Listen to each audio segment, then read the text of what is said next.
Can everybody hear me?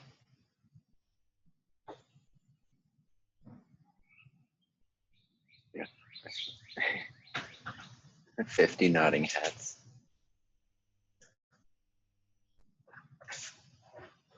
It's really fun because when you guys giggle, like you see 50 little bodies at the same time. It's like my screen shakes. Now I'll have to learn to tell more jokes.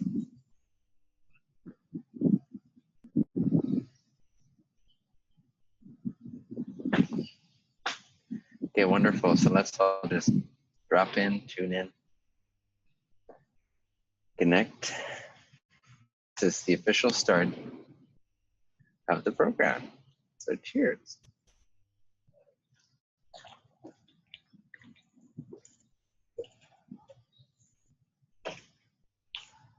Just connect to that intention that drove you to hit the apply button, so to speak. What was it when you read what part of the description, when I transmitted what part of the intention?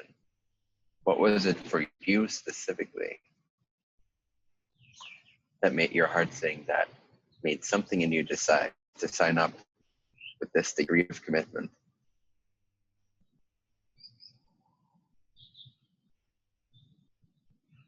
Because that alone tells you a lot about the unique essence where you emerge out of source into this body.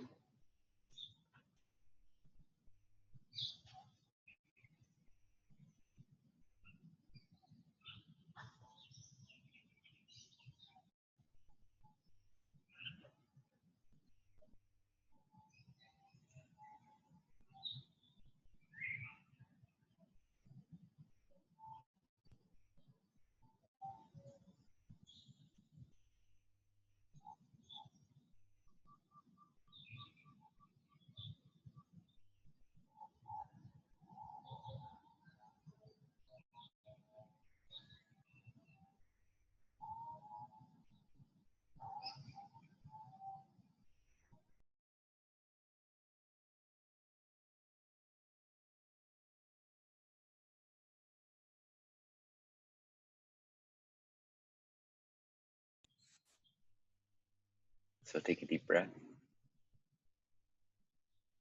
Open your eyes if you haven't already.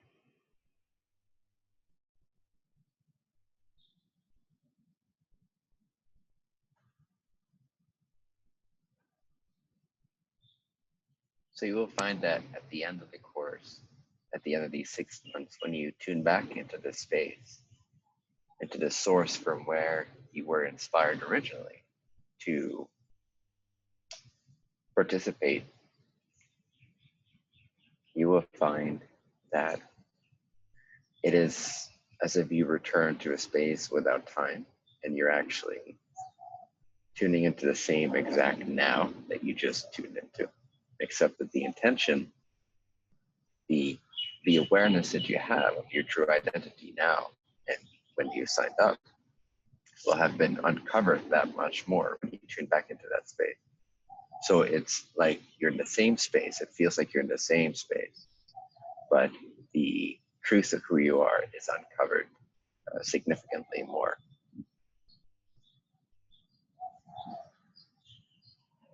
So I want to start by briefly going through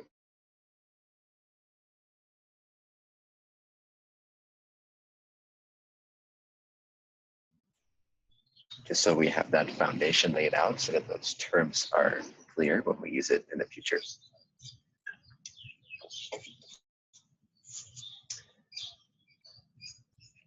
And I received the question a couple of days ago if this program is also for people who do not want to be leaders necessarily, who do not feel this active pull. Because in a lot of the text and the description and the promotions, we've been emphasizing the fact that what this program is about generating leaders. And when I say leadership, I mean vibrational leadership. Leadership always starts with mastery of self, knowledge of self, self-knowledge, self-acceptance, and becoming the creator within. So whether that leadership is actively taken into the world in any particular way, it doesn't really matter at the end of the day. For a lot of you, it will be the case. For a lot of you, you will find that you make some powerful implementations in your life to where you come out of your bubble, so to speak, and you start being of service in ways that are very visible.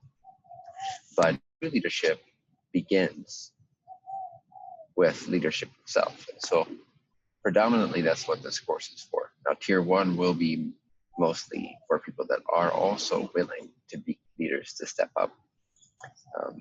That's mostly what I look for during the application process, review process, because those will make the most impact, at least on a visible level. But let's see if I can mute this thing here.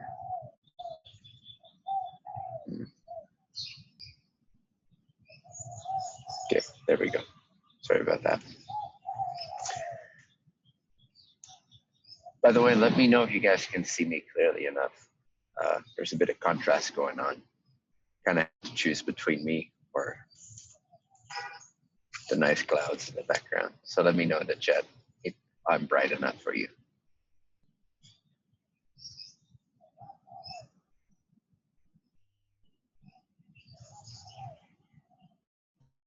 Okay, bright enough. Okay, great. Thank you.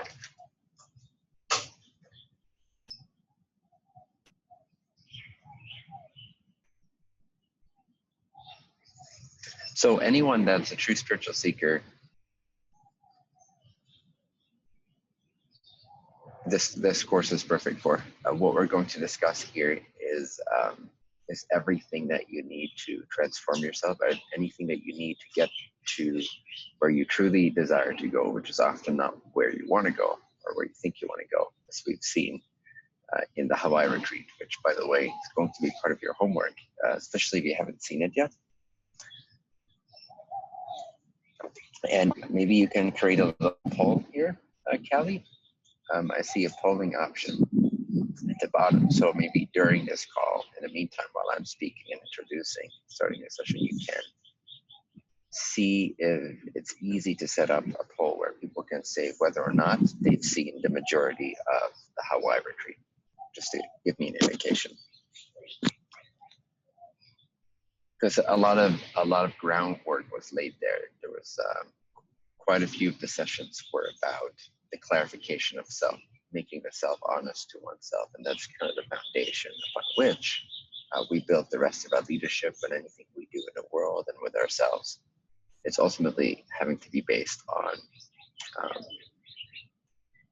that foundation.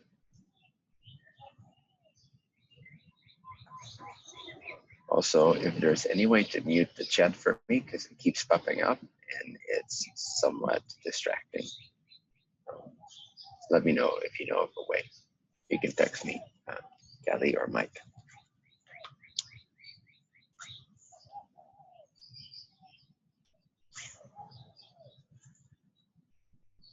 Sorry for the hiccups, guys.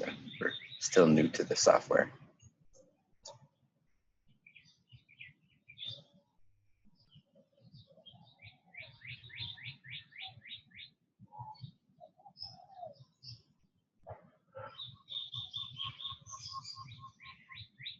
I'll get a flow going in just a minute.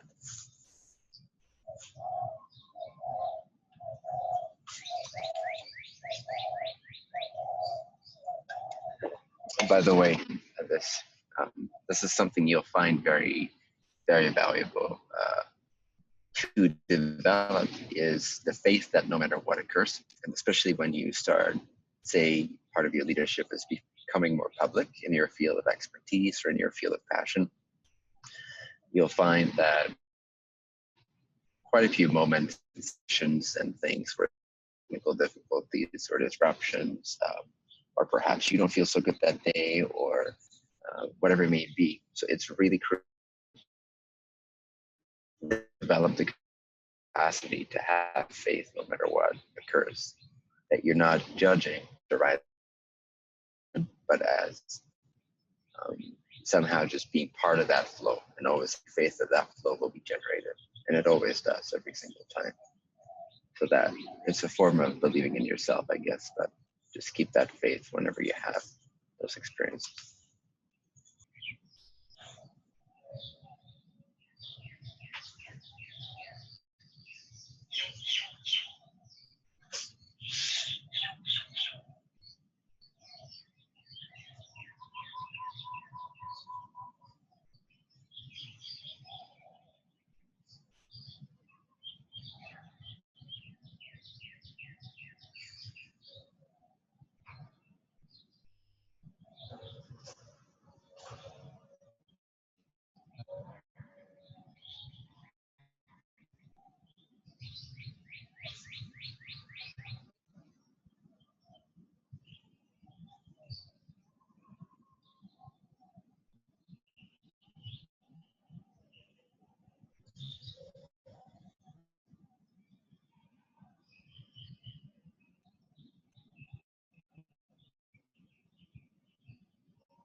So I make the distinction between 3 levels of consciousness. The first is defined as person consciousness, second as shepherding consciousness, and the third as the mirror being, or you could say mirror consciousness, although part of the mirror consciousness is that it's actually penetrated beyond the bubble of consciousness itself. So there's a fundamental gap at the very foundation of one's sense of identity. That's like a void or an emptiness or an infinity, a contact point, a portal into infinity. That is what signifies the mirror being. So a lot of the times when I say mirror being and people recognize or say like, I've been a mirror being all my life, what they're actually referring to is just one aspect that a mirror being also has.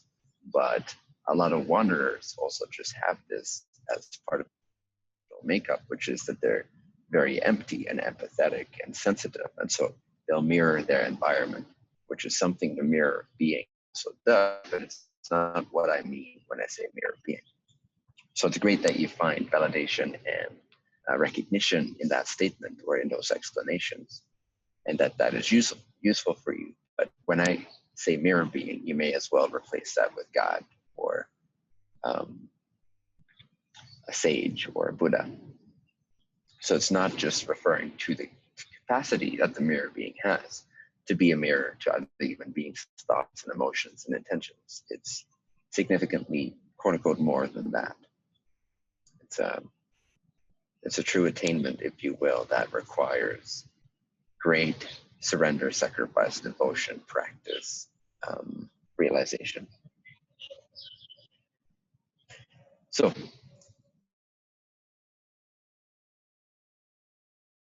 it's quite simple. That's the foundation of the person consciousness. And with that comes all the problems, all the troubles, all the psychological issues, all the fears. The main intention of the person is to preserve, to secure, to maintain, to make sure that it is safe. Now, actually, you could apply this to any state of consciousness, any level of consciousness of realization. To any identity, the first and foremost intention of that entity is to preserve itself. You'll see this in animals, you'll see this in the ways that any type of organic matter responds or reacts, like even plants react to outside stimuli. So the same for the person consciousness and the shepherd consciousness. So only the mirror being, when the mirror being is actually absorbed in the mirror being state, will there be no response along those lines. And if there will be a response along the lines of self-preservation, it will come from the aspect of the mirror being that is the aspect that is the body, mind, personality remnants of those impressions. But it will not actually be their predominant orientation.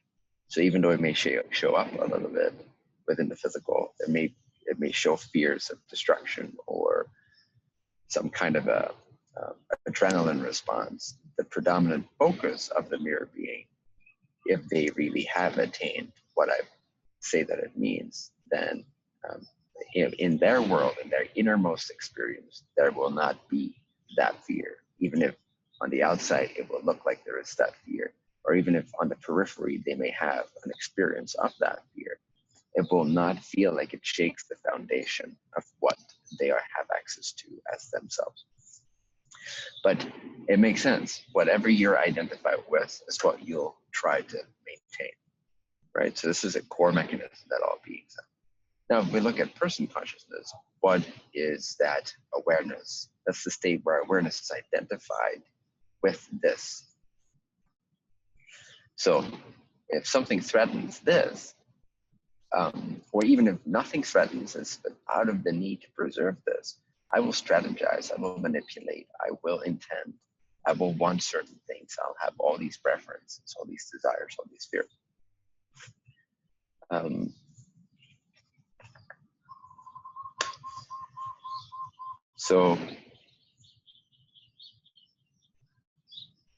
And you can view this as a bubble. So when I see someone that's heavily engrossed in person consciousness, I quite literally see a bubble around their body.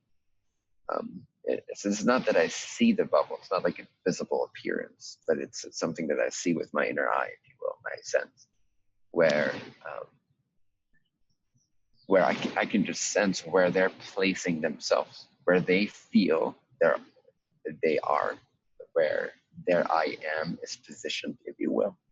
So, and it feels to me, and what I see is that their infinite vastness, their infinite consciousness has collapsed itself around the body and has positioned itself, situated itself, nestled itself in that sort of, within these dimensions, within the skin line.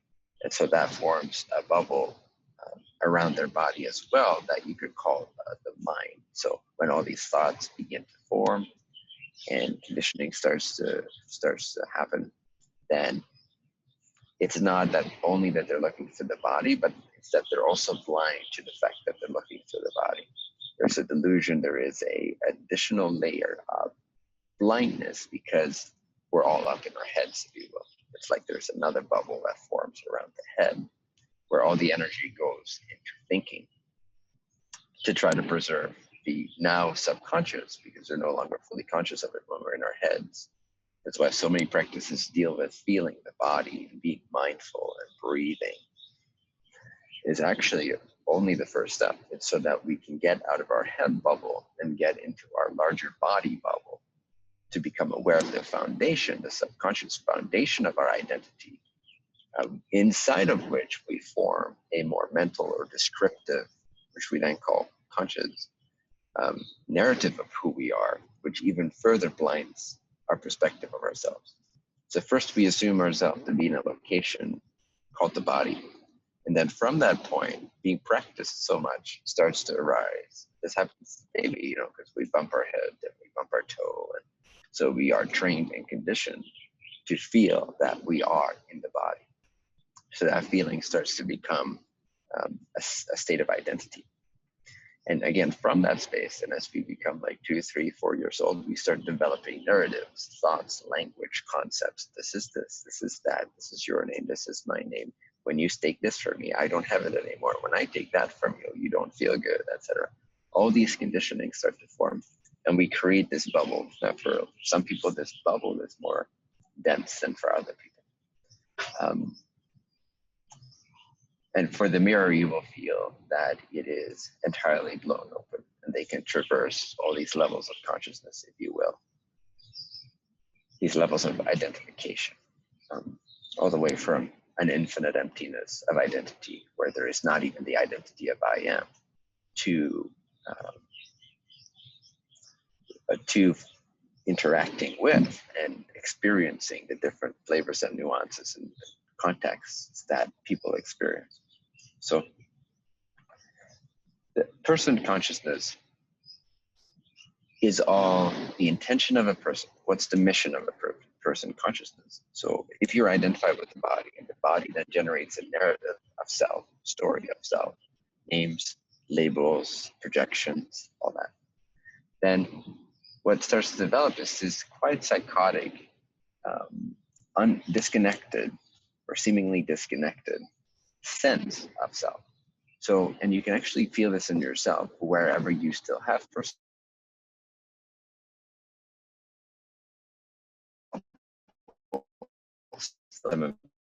view, a lot of the general qualifications for joining was that you've actually, gone through some of the retreats and that you've gone through some of the academy and some of the self-realization school, just because that ensures, and not all who have been accepted have done that. I've made a few exceptions. Testing audio. Can you all hear me? Am I clear? Am I continuous? Am I fabulous? Am I strong? Even the video is better. All right. Sweet. All right. Where was I? Hiccup number 2. Here we go. Let's go for 3 and then we'll generate some flow.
So I hope that all came through clearly. I'm just going to assume, also for the sake of the recording, I'm going to assume that everything I shared before has come through clearly about the bubble and all that stuff.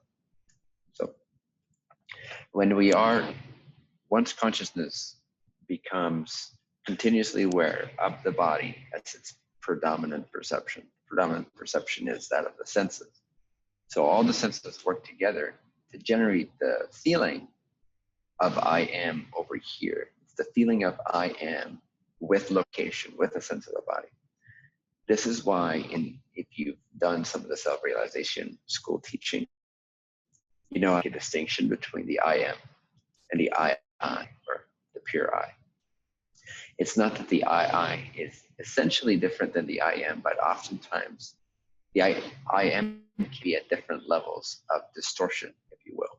So the more there is a sense of location, that the pure feeling of I, awareness, love, isness, bliss, is filtered through. The more there's that sense of location filtering it, the more it'll feel like I am over here. So usually when people, even if they're in the mind, when teachers will point to the I am, the first thing that they'll feel is actually their body, in a sense. It's like this feeling of I am the body over here. This is why mindfulness is not exactly the same as enlightenment or awakening. Something good and positive practice for people. You have to go deeper than just feeling of the body, of the presence in this particular location. You have to go more formless than that if you try to wake up to that infinite capacity, that infinite potential, that liberating truth of who you are.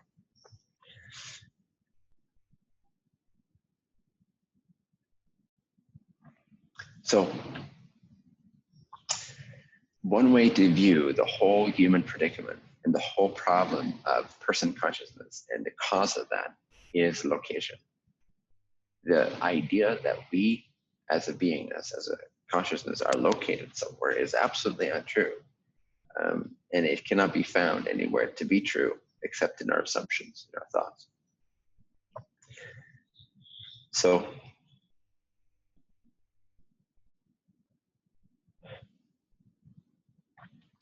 a very direct way to reverse this is to actually become aware of the sense of location, to become aware of that filter. Because anytime that we're aware of something that's not true, the more aware we become of that which is not true, the more also that forms a contrasting quality from which we can actually observe or awaken to that which is true. So actually try this briefly right now. We won't stay with this too long because I want to get more content in first. Is audio bad again? Testing, is this better? Better, better, better, better. And we're separating sound. Stable audio. I did say we should go for hiccup number 3, so I guess this is it. Now we're good. All right, cool. See, this is what happens in the world of person consciousness. It just, this is what we create. You'll see when we get to mirror being everything is super smooth. Unless, of course, what we're mirroring is the person. A bit more stable but less quality. Yeah, that was my hesitation with going phone. But at least you can hear me now. So, as soon, you have to understand the profundity, the depth of separation that occurs. Like everything that we talk about in spirituality, even if it's conceptual, but like from anything New Age to non-duality, any concept of like liberation or greater freedom or expansion, it's so helpful to realize what that's all based on to begin with. Like, why do we feel limited? Why do we feel bound? Why do we feel separate? And if you think about it, it all comes back to the sense of location. The idea, the notion, and the feeling of I'm located over here, because as soon as you take that infinite non-dual nature of yourself and you filter it through a perception, which is all that it is, it's a perception, it's an idea, it's just a set of colors, and sensations, and words, and sense perceptions like sound and taste, and what have you, just all reinforces the sense that you're the body, that you're inside the body. And as soon as I am feeling that I'm over here, it means that I'm not everywhere else. So now, instantly, person consciousness develops the motivation. Its sole mission becomes to preserve itself, becomes to protect itself, to defend itself. And it'll go, it'll go to relentless ends to try to facilitate that. So when we're not in like a war type of situation or a pure physical survival situation, that very same tendency to be like all in terms of our survival and preservation and maintaining security. Now that's translated to, let's have our neighbors over for dinner tonight. And then everything that you talk about is about self-validation, validation of self. It kind of moves up through the chakras in that way.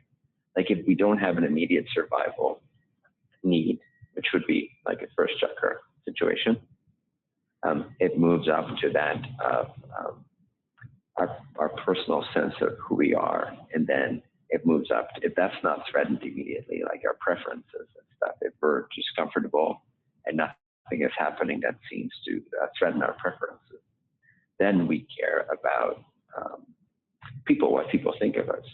And so it's always from the foundational one, it goes up. Every experience is filtered through that chakra system, which we'll get into more at some point. I'll recap this in greater depth at some point during a session. So since, for example, survival is the first response, then once we are this person consciousness located here, those centers will be very tight, they'll be very dense.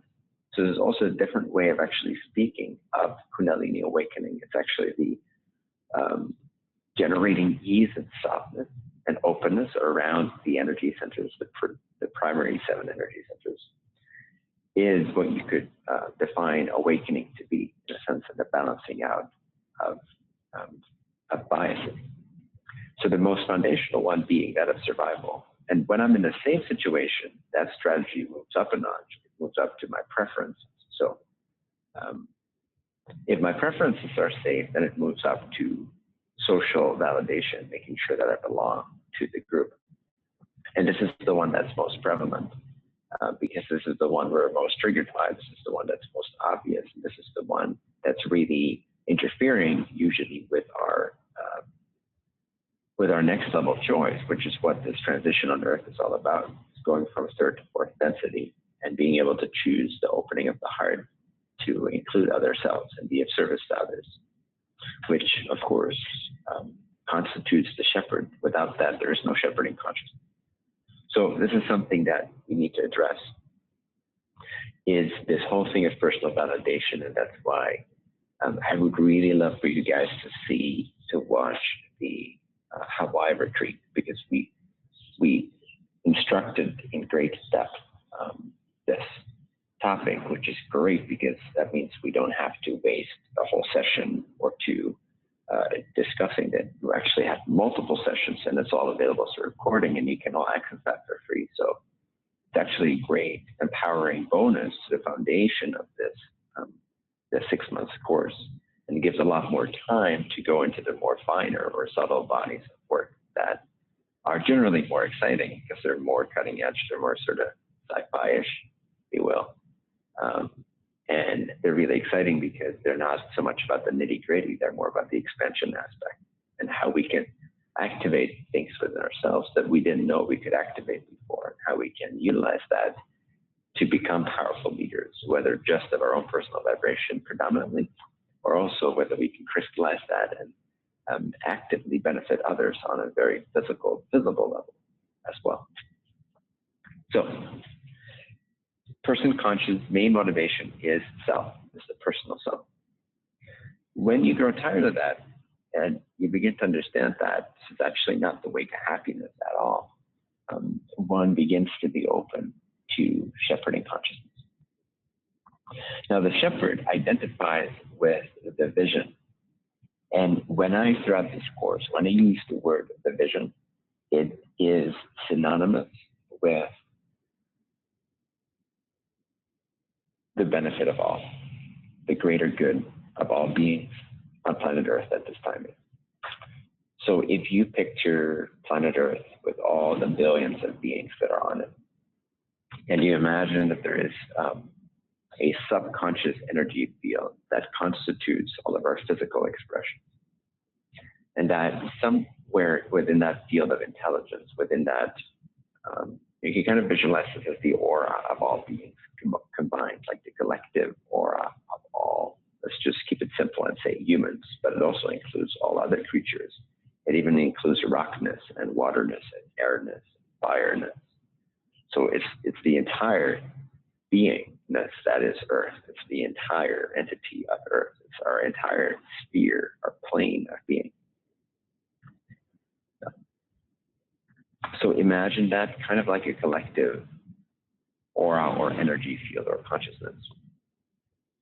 And when you're sensitive enough to this, you can begin to read into that field. You can see the probabilities, the probable timelines of where humanity is headed. You can feel into when it's crying out for help. You can feel and sense what it secretly wants, but it's not conscious of what it desires. So this is what I talk about, or this is what I most often refer to with the term the vision. When a person starts to grow up, it starts to become the vision. Instead of being identified with the body and just its personal relationships, it moves that up. The heart begins to open. It starts to become, at least on a subconscious level, but if you're clear enough, you can begin to consciously interact with this field, this collective consciousness. And you literally start identifying with the collective consciousness, the greater good of all, the vision. So when you become the vision, a lot of things change. So again, just to briefly finish up the point that I was making, is that a lot of people don't know what it is that they actually desire. But there's this crying out that comes from the very depths of who they are, this yearning for harmony, this yearning for resolution, this yearning for clarity, this yearning for a sense of purpose, a sense of belonging, a sense of safety, sense of enlightenment, sense of love, really. So humanity at large is crying out for love. It's crying out for harmony. It's crying out to be held, to be bathed in a bath of clarity and love and affection and understanding. So this is what's happening all the time. This crying out is happening all the time. I've actually had experiences where I have to close that valve or that access point to the collective consciousness, because otherwise I wouldn't be able to function, because the shepherd is able to tune into that. And some shepherds may be able to tune more into that than others on a sort of a psychic level. It doesn't necessarily define a shepherd whether or not they're able to consciously tune into this and read into this. But you will find that as you grow up and mature, you will begin to be able to interact with this field, and you will start to feel it as your own pain. You will start to feel it as your own crying, because you're no longer as identified with the physical body. You're no longer as identified with your personal narrative. You're no longer as protective of your personal needs and preferences, because the seed of your consciousness has moved up through the chakra, so to speak. And the shepherd being 4th through 6th level, and also this equates to the densities, which I'll dedicate probably an entire session to at some point. But that's the orientation of the shepherd, which is most relevant, most immediately for the beings in this course. It is from the heart, the throat, and the third eye, if you want to use the chakra system, which I sometimes use as an analogy, but I don't generally describe it too much because it can be a distraction. So if we use the ones at the densities, we can say it's the love, the wisdom, and the state of unity. And so the beginning shepherd starts to open their hearts, to become more sensitive. And what happens when consciousness moves up, so to speak, from over here, the center of who am I in relationship to others, this yellow ray frequency, and below that preferences and attraction and that kind of stuff, and then the survival. When you begin to move up from that, you can quite literally imagine there's a veil right here. There's sort of there's a threshold that we begin to pass, and it's that veil of third density. In a sense, it's that the same thing as what I describe as the veil of third density. So when that consciousness penetrates that, moves up through that, and begins to open the heart or awaken to the fact that there is a oneness that constitutes all things, and that we are here to be of service to others, we begin to develop that courage, and we transform our own limiting beliefs in terms of what we need as a personal being. Then we open up into the pain and into the true desires of others, and we start to identify ourselves, the sense of identity, who I am. My sense of I amness starts to shift from being the body I am to actually being the greater good I am, or the vision I am, or the collective I am. So now, all my motivations, all my strategies are actually starting to transmute, which is even just this stage, this very beginning stage, is very difficult for people to understand in the society. It's just so foreign to actually care about. The collective is just such a foreign idea. If you're not doing everything you're doing for your personal self, then you're probably lying, or you're deluded, or you're from a different planet, and sometimes all of the above, usually all of the above, to some extent. But this constitutes the shift from person consciousness to shepherd consciousness. It's the opening of the heart, and it's the living or being able to perceive beyond one's personal preferences. And this is really one of the main thresholds that I looked for in the application. Is this person either already above that line, or are they ready to penetrate through that line? They may not be conscious of it yet, but they are ready for it, they're capable of it. So that was kind of my main, the main quality I was looking for in you guys' videos and answers to the application for Tier 1, is does this person really want to show up for the world? The other day I denied an application that was just a lovely guy, like awesome, sweet energy. And there was no real other reason not to accept him, except that his entire application was about him. There wasn't any sense of the civilization upgraders aspect. There wasn't any sense of the shepherding concept. It was like why he was interested. And so I didn't feel that there was that readiness. It wasn't part of his consciousness yet to really sacrifice himself, to really devote himself to the fire of the truth, of the benefit of all, and become the vision. There was still too much like personal seeking. So for most of you, not all of you, but for the majority of you, the personal seeking has reached a certain level of maturity where it's no longer seeking just for personal gain. It's no longer seeking just for personal clarity. Many of you have found already a lot of clarity. A lot of your answers have been answered. And so you're very much ready for that shift into shepherding consciousness. And some of you have already made the beginning steps of that shift into shepherding consciousness. Many of you are already living from the heart for quite some time. And you're no longer as distracted by the first three chakra responses of the personal identity, the personal preferences, the personal needs, and the validation of self, and the protection of self, etc. Those are the clutches of person consciousness, and that's what we want to become more and more aware of. So the shepherd lives from the heart, and then from there it can only go up. Like the shepherd, this is the foundation of the shepherd, is to live from love, to live from the heart, to live from the space where you see other self as self. At a foundational level, you've understood that there's no way that this thing, this game of Earth, is going to pan out very well if we all only care about our own location. And it's not worked out that well, since that's what we've been doing, right? And we can all see that, especially shepherds. They can see right through the games, and they can sense into, like, this makes no sense. They can sense into the truth of what would make much more sense. And so that is living from the heart and being generous and having faith and trusting and transcending the clutches of the ego. Now, check in with yourself for a few minutes before we continue with the sort of the theory or the explanation here. And I want you to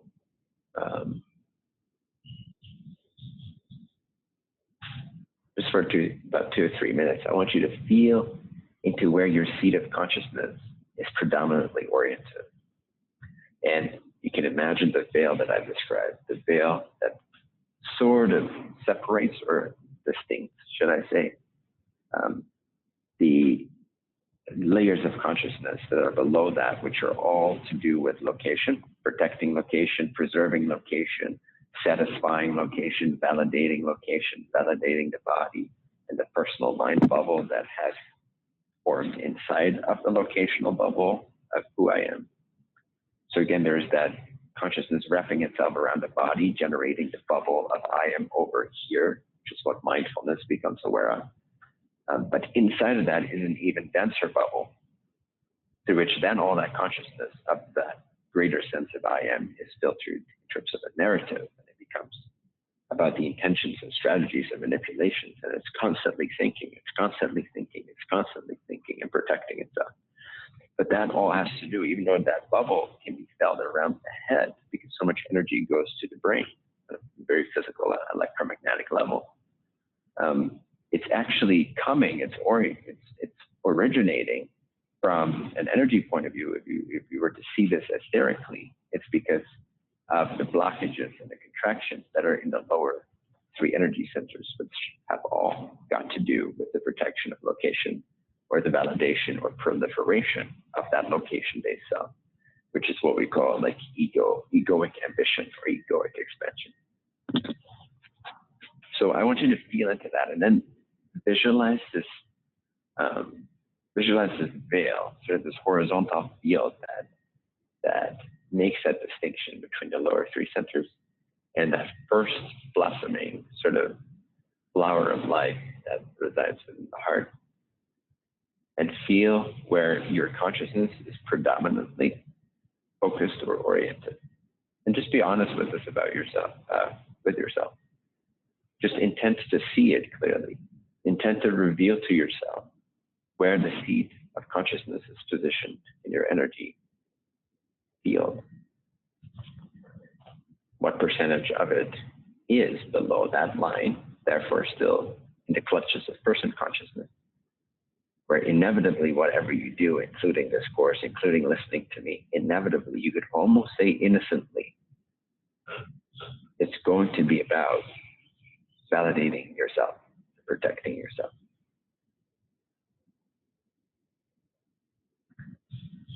And what percentage of this consciousness of you, your sense of I am over here, your sense of identity, is above that line, above that veil, and is courageous and generous and open and desires to be of service to others and sees the good in people and senses their potential, is actively wanting to connect to others and make a difference, and heal the earth. Those kinds of intentions arise from that level. To see if you can make yourself more sensitive energetically and sort of see through the physical layers of the body into the etheric field where you can develop an awareness of this bubble and of the orientation of your consciousness, where your consciousness is filtered through, where your energy gets sort of locked up or positions itself.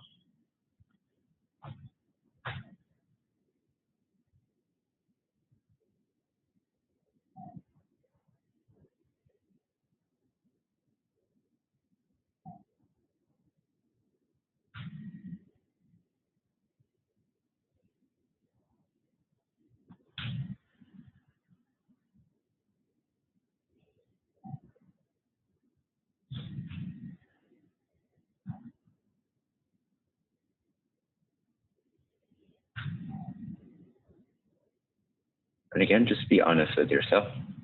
It's the very first step.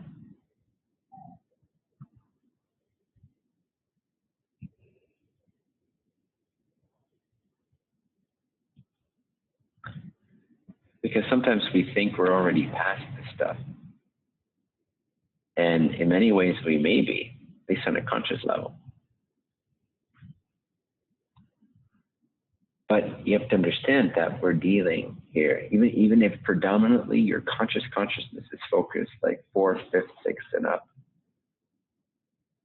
One thing to just realize and acknowledge at the very least is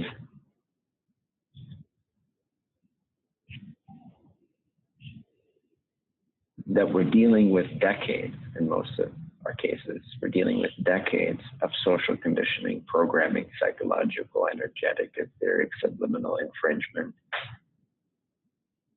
And it's not that cannot change overnight if truly aligned, because things truly can change overnight. You can shift into alternate parallel reality where things are absolutely, utterly, and completely different.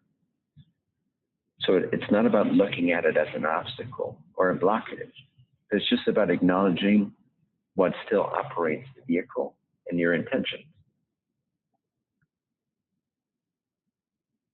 And it's almost like having love for your younger self, experiencing a witnessing acceptance of the previous self, the young version of yourself, which grew up in this society, which has been perforated with this energy, this etheric infringement from the body, mind, electromagnetic fields of others, the parents, the family, the society, the media, school, spiritual teachers.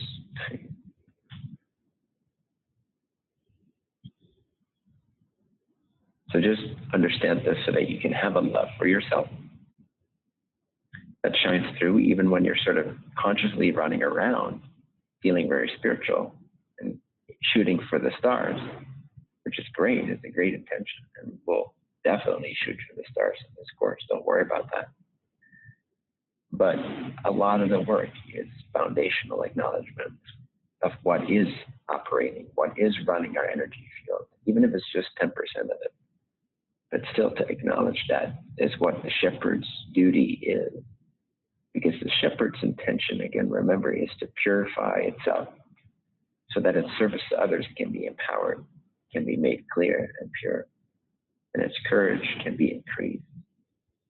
Now, if there's portions of your consciousness that are filtered through the lower 3 centers and contract there, and often frequently, your capacity to process experiences stop at these levels of survival, preference, and social identity, then inevitably you're going to use experiences at those levels because experiences cannot be processed beyond them if there's strong blockages, strong motivations, strong misperceptions that are anchored there.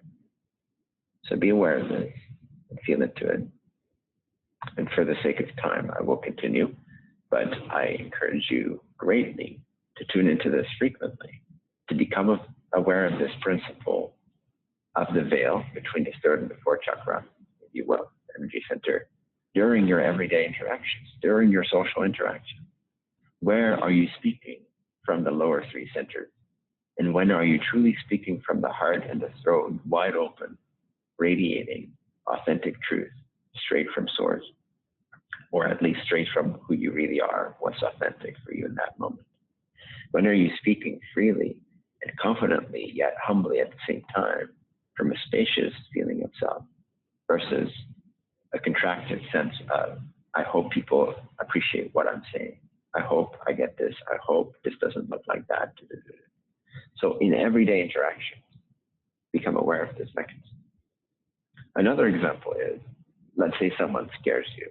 So they wait around a corner or something scares you. Maybe it's a spider or something. And you go, oh, you have this instant first chakra response where it's a classic example of there being an experience in your consciousness that arises, which happens all the time. And it gets filtered first. Every experience gets processed first through the center of survival. So if the brain kind of goes like, oh, I have no time to think about this because it may be an instant threat, it doesn't just go sit down with the scary spider and think whether or not it should be scared. It's instantly scared, because that's what it does. If a train is about to hit you and you weren't aware of it because you were wearing your headphones, noise canceling, and someone, shouts your name and you hear it and you turn around and the train is about to hit you, you jump out of the way and your adrenaline kicks in and there's a fight or flight response. And this is the first chakra responding. This is why every experience gets filtered through that center first. It's in order to preserve the mechanism, right? Now, when that cools off a little bit, again, it starts to go up into the center of preference, basically what you are attracted to, what you're repulsed by, basically what your personal identity is, sort of a set of preferences and avoidances. Now, if that's okay, if you can choose what you prefer within sort of a reasonable means, then again, it goes up into what are people thinking of me? Did I jump out of the way of this train like a fool, or did I look really good when I jumped out of the way of the train? Did I look like a fucking ninja when I did it? So then you start thinking about these types of things. That's the filtration process. An example to go back down one level, an example of the preference is like, am I experiencing pain right now? Did I twist an ankle, for example, which is not what I would want? So you check your body. First response is you jump out of the way of the train. You don't have time to think about it. You jump out of the way of the train. Then maybe you land a little awkward, so you go and check whether or not, your ankle is twisted, whether you need attention that you prefer versus attention that you don't want in your life. If all seems okay according to your personal preferences of safety and comfort, then that experience goes up into the level of, was I looking like a ninja or do I look like a fool right now? And how can I explain or validate myself for being stupid enough to stand on train tracks but not paying attention? So you start developing narrative and you start sharing with your friends how, oh yeah, I was totally lost in this message. It wasn't basically trying to communicate how it wasn't really your conscious fault that you were being stupid. You were distracted by this important phone call suddenly. So, you carry that narrative, but none of this, you have to see that none of this process, I'm just using tiny, tiny little examples that I can think of now, but there's so many strategies that we have that all come from the lower centers. At this point, the experience of the train almost killing you has not yet been spiritually evaluated at all. You're still in the level of validation, preferences, and safety. So be aware of this as it happens. Now, if you feel like you have social safety, like all your friends accept you for who you are, and they're like, yeah, actually it was a clever move to stay on the train track. And they totally validate you and like they see how badass you are because you have this important business to run. So it makes total sense and you get distracted by the business call. And your position within the social pack and status isn't threatened. Whereas if they would do the opposite, like be mad at you and angry at you, then that experience, again, it could not be processed through the heart. It wouldn't move up beyond the veil, and it wouldn't be spiritually evaluated because you would then go into self-defense and you would freak out a little bit or you would get panicky because your social status is at stake. You see? So But let's say that, you're safe, the train is gone, you're in a safe area of land, nothing else can hit you, you've calmed down a little bit, the adrenaline's calmed down, your ankle isn't twisted, you don't have to rush to the hospital, which would be your preference, because it's not your preference to have a twisted ankle that isn't dealt with. So all is well at the preference level. Then you move up a little bit, and all is well, your friends accept you, it's fine, you've shown off a little bit, maybe on Instagram, of how you just survived the train ride, so you're proliferating the self of the ego. And you have an epic story to tell to your grandkids later. So you feel really good about yourself. Now in this feeling good about yourself, if you're not distracted by wanting to continue to feel really epic about yourself as an ego, and you actually sort of just relax, okay, I'm safe, I have my preferences, and I'm safe within the family, I'm safe within my social status. Now, and only now, can that experience be consciously evaluated from the center of the heart, which is all about universal love, basically. How was this connected to my path? And how does this beget universal love? For example, suddenly you realize like how short life is, and how this is an amazing gift that you're still alive, and that you want to do something good and make a difference with your life. So now that experience is evaluated spiritually. Is everyone following? Sort of this progression of things. And looking back upon experiences in your life, you can very clearly see this filtration process, right? If it gets, again, if that flow of energy, which starts at the root, is blocked at one of the first three centers, it simply cannot move into the spiritual evaluation centers. So you never really grow up. You always stay in the perpetual bubble of personhood. And that's what we want to break free of. That's what the shepherd's duty and honor is, to be aware of this mechanism and to transcend this mechanism, not by avoiding it, but by acknowledging it, by loving and accepting it and understanding it, so that we can then move on and see that it's no longer our preference to be stuck in this state of constant personal self-validation, safety. We actually want to move into an extended state. We want to understand that we are cosmic beings, at the very least, if not the absolute and God. We are at least a cosmic being. We're at least an eternal soul with multiple lives that are here to make a difference. So none of that will happen if we're always concerned with self-validation, self-protection, and preferences. That's why on the main website, one of the things that I shared is, one of the descriptions of the shepherd is, can you imagine living beyond just the needs of the personal self? Can you imagine for a moment that you're actually predominantly experiencing life without any personal needs or preference? Unless it poses no threat to the mission, now the priority is reversed. For the shepherd, it's the other way around, almost. It's like, is my mission safe? That's it, first and foremost. And if there's anything in my personal life that actually threatens my capacity or my ability or the flow of me being able to be of service to others, then we're going to, in a sense, protect the mission. That's now first and foremost, because the identity has shifted from the body and the mind and the psychology to I am the greater benefit of all. I am the vision. I am everyone. I am everything. And so if my capacity to be of service to everything is threatened by, say, a personal relationship or a personal event, then we'll look at it from that angle. We'll filter it in that way.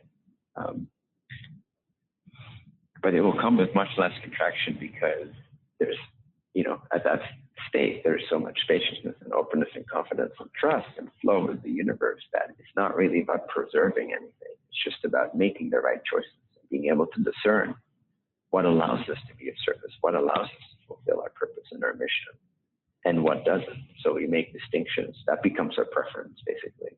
Instead of like, is the body comfortable? Is it experiencing enough pleasure? And is it avoiding pain sufficiently enough?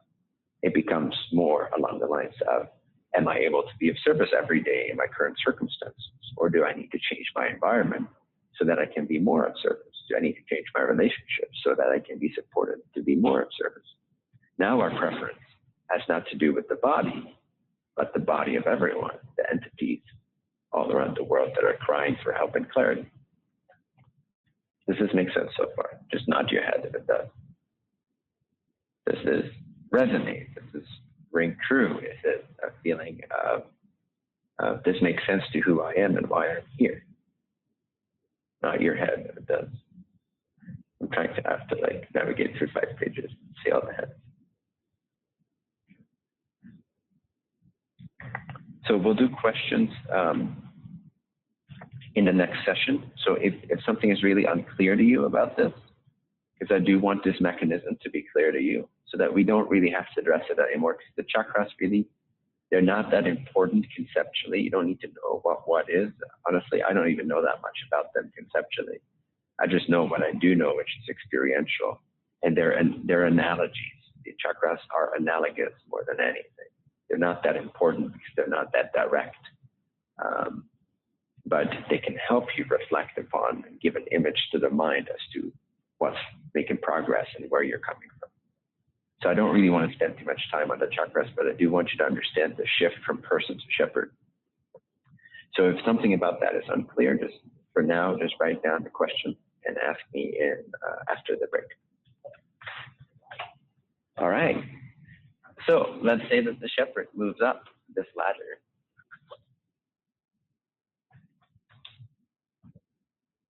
And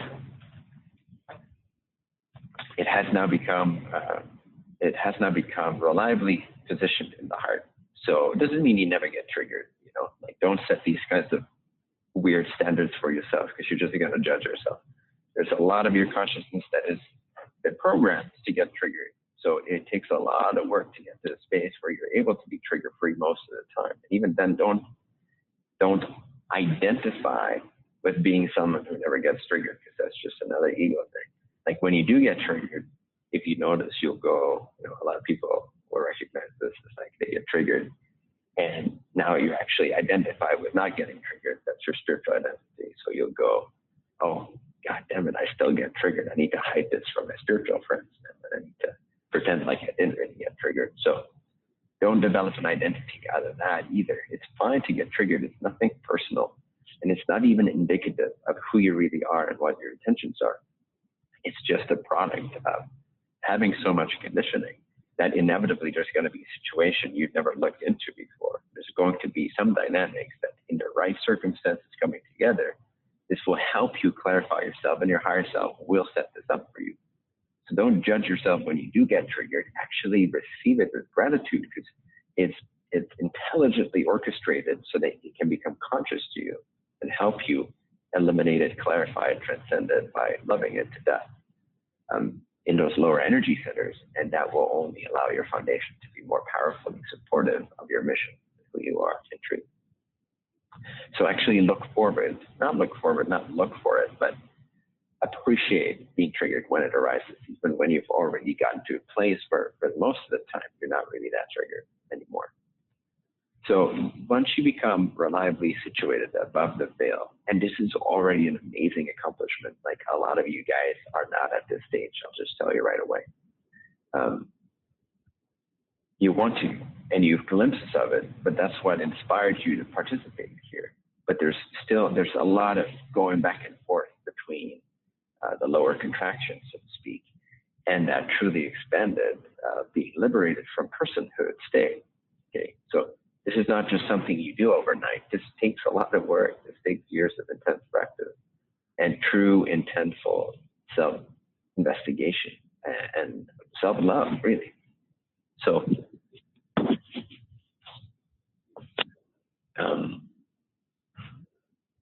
yeah, so just, you know, appreciate the length of this journey, appreciate the intensity of it.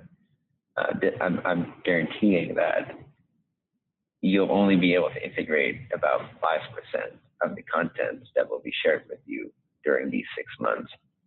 And you'll find that the rest of that will be integrated like in 10 years after that. So just understand that the next 6 months is only 5 to 10% of the journey that's laid out in these 6 months. And the rest of those 10 years, you're going to be actually working on it and experiencing it and transforming it, which is another thing that separates the person from the shepherd. And it's another thing that I looked for in the application, at least to some extent, which is the person wants everything right now. Why? Because it's all about who am I in relationship to others? How can I show up? How can I validate myself? How can I preserve myself? How can I proliferate myself as a location-based physical body mind? So one way that we do that is by always showing ourselves in the best possible light. Now, it'd be great if we can show ourselves and think of ourselves as these great spiritual shepherds. And so we'll read something about shepherding consciousness and we'll go, yeah, yep, I've been doing this all my life. And because everyone does that, I'll create mirror consciousness, make a distinction. Okay, guys, you can have your whole shepherding story. I'm going to reserve mirror being for that which actually meant shepherding consciousness to be initially. But then people will hop on that. Yeah, I've been a mirror all my life. So we want it now. We want the gratification. We want to consume spirituality instead of create it, instead of generate it, instead of work at it. We want to consume it for ourselves.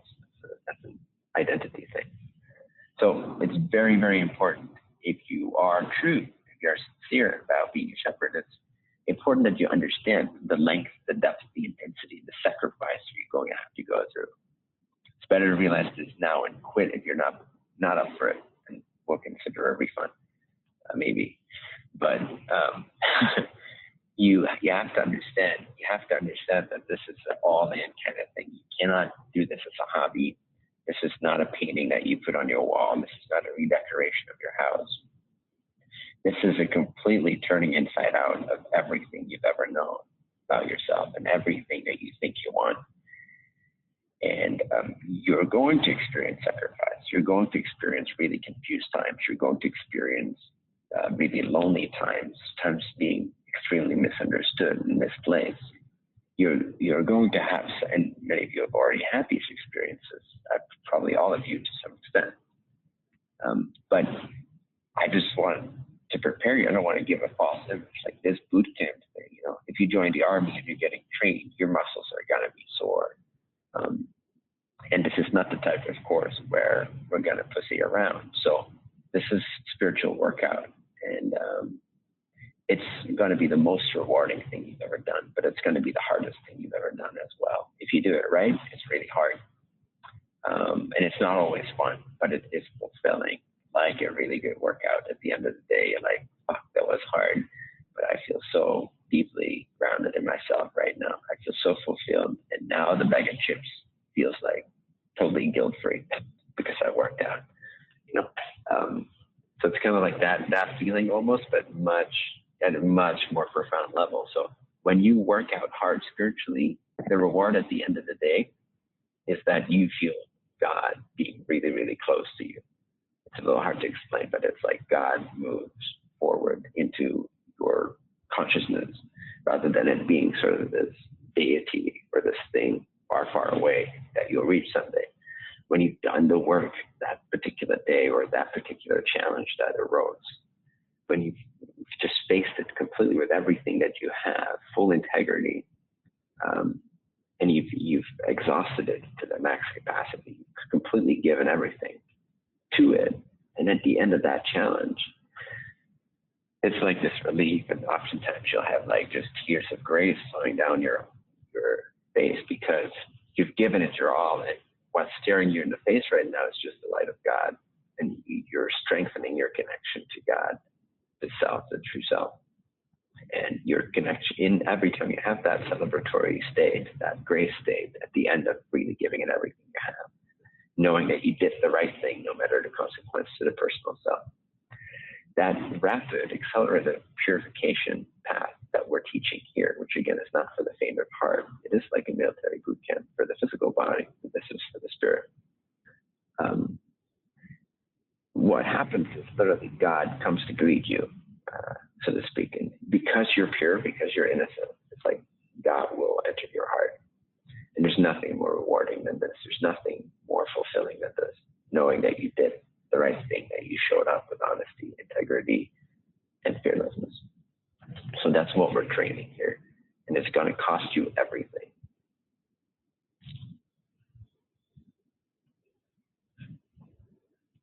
Who's in?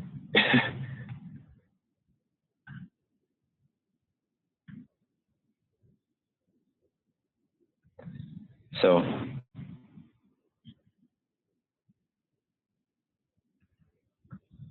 So yeah, let's have some fun.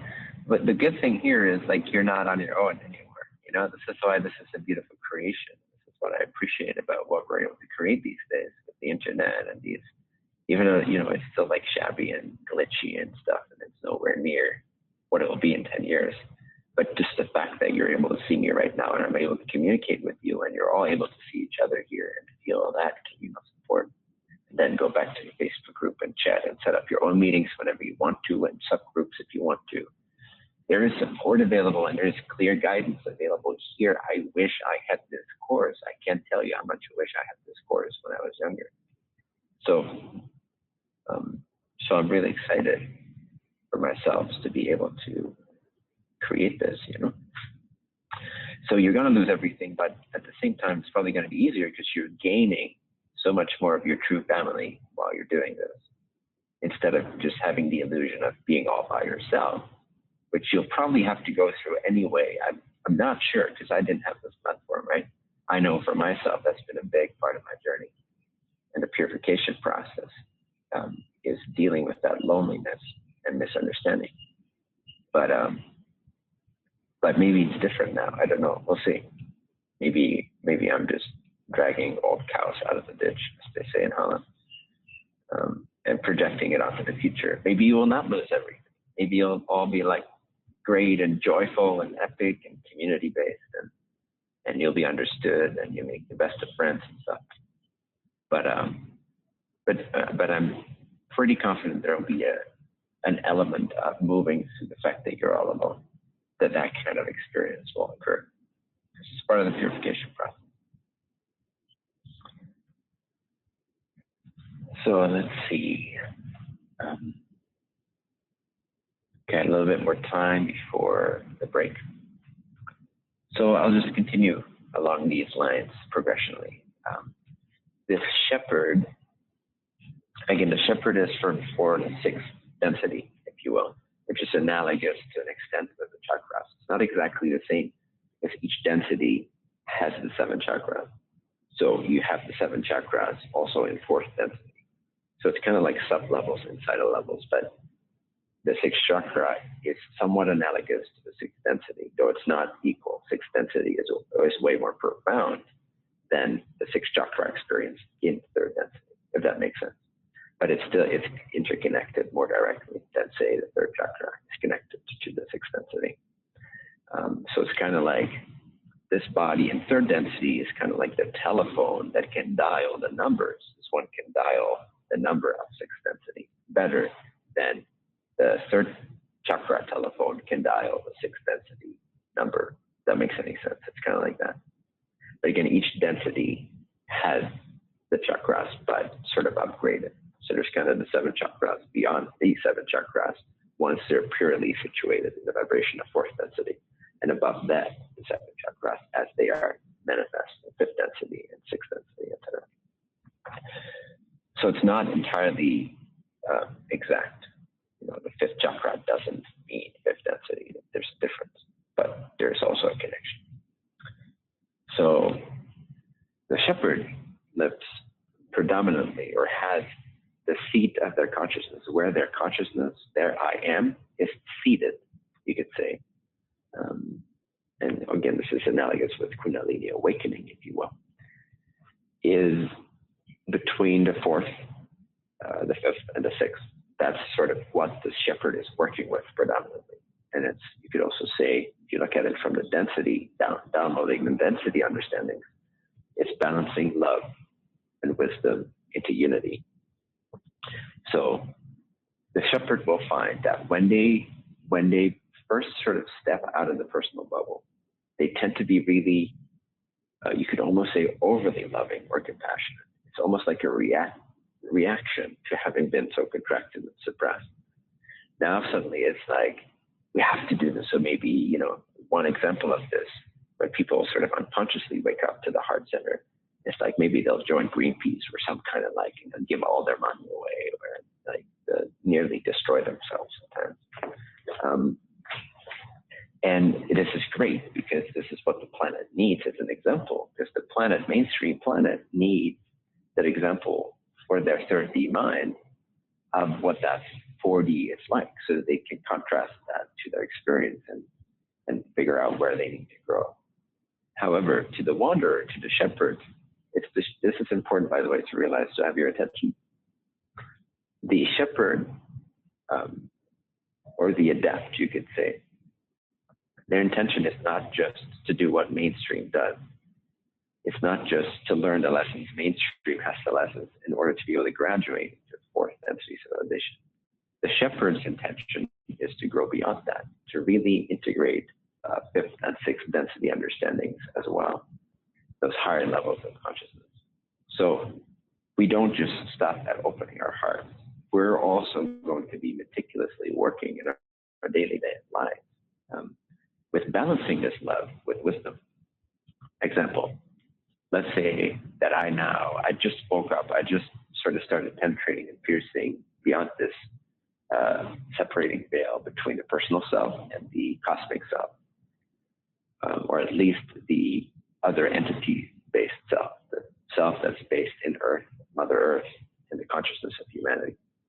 So now I want to give, I want to travel, I want to like go and help and feed kids in Africa, I want to donate all my money to Greenpeace, I want to be a spiritual teacher, maybe tell people how to wake up, or an activist, right? You see a lot of that, a lot of wanderers that are beginning to awaken in that way, they become like activists because that's the closest thing our society has to caring about other people. It's like being an activist about these issues that need to be addressed. Now, this can very quickly run you into the ground. It can exhaust you to a point where you're no longer any good. And you're kind of still not that different from mainstream because you're still reacting a lot and you're still triggered a lot. So there's not a lot of stability, clarity, wisdom. There's no quality of sageness yet to be able to really guide a lot of people into clarity because you're still very reactive and very impatient yourself. The love-based entity is dealing a lot with impatience, the struggle of impatience. I want the world to be good now. Like, why are all these people suffering? I can't watch television. And you shouldn't, by the way, but you can. A shepherd can watch television. They just don't. But a fourth density, it's someone who's just penetrating into those 4D lessons. They can't watch television because it'll just make them mad at everything and everyone. So there's that impatience. There's that over compassion, right? So then the wisdom quality would see, as we begin to wake up to that and see it's not working, and that I can't physically travel to Africa and feed every single kid within the next, 5 weeks. So I have to develop an acceptance of the state of the world. This is a good example of how we enter or how we start to download and integrate more of those fifth density vibrations. Is, okay, I want to be of service, but what's actually of service? Wisdom pauses its sort of reactionary, compassionate impulse, and is able to stay in silence. It's able to pause this mechanism and to say, wait a second, if it's true and beneficial, it won't leave me anytime soon, so I don't have to run and rush to figure this out. Let me just pause for a few moments and observe myself. Let me just stop in my tracks and observe myself. That's the dawning of wisdom. It's a platform for wisdom to be integrated to balance love and then wisdom, and balance wisdom again with love to achieve a state of unity and oneness awareness, oneness consciousness, and triggerlessness and unemotionalness, where you've transcended the need for emotions for yourself, which I'll get to in a little bit. So another good example of a fifth density entrance into the heart, or like up-leveling, so to speak, is, or balancing love with wisdom, is when you start to understand that actually every other entity, including the ones that you want to be of service to, and including the ones that you're judging as not taking care of the ones you want to take care of, such as those in power, or, president, whatever, that all these entities are a part of a larger game. And most importantly, that on some level, they signed up for this, they are choosing this, and they are guided in this process. Each entity has a higher self. This is a very important thing to realize for the overly active, over-compassionate one. very important to balance that. One of the most profound balancing effects, realizations I found, is the realization that, wait a second, the people I'm about to run into and like help or fight on the other end of the spectrum, they all have a higher self. Actually, I don't have to take care of them entirely myself. I can contribute, but it needs to be in balance. It needs to come from a place of a higher understanding. And if I only see where they're lacking, am I then really appreciating them for who they are? I have to understand at some point that there's a higher free will that chose for them to have this catalyst, this experience. I can't just run in there and take away the catalyst of the experience that they chose and then steal their most valuable possession from them, which is their lessons that they are wanting to learn. The fifth density entity understands that incarnation is predominantly about learning, not about pleasure or comfort. But the fourth density entity wants equality and wants to make sure that everything is equal and that those in need are provided for. There's nothing inherently wrong with this, but there is an imbalance in that, which is it lacks the higher understanding, which is beings have guidance and free will, which is this is about learning. This experience, this incarnational experience, is predominantly about learning. It's not about safety or comfort. So when you begin to develop that vision, it's a fucking eye-opening for the entity that's overly loving or compassionate. Because suddenly all this love and compassion that wants to just pour out is now balanced with this higher energy that starts to descend, this higher wisdom, where there's a restfulness.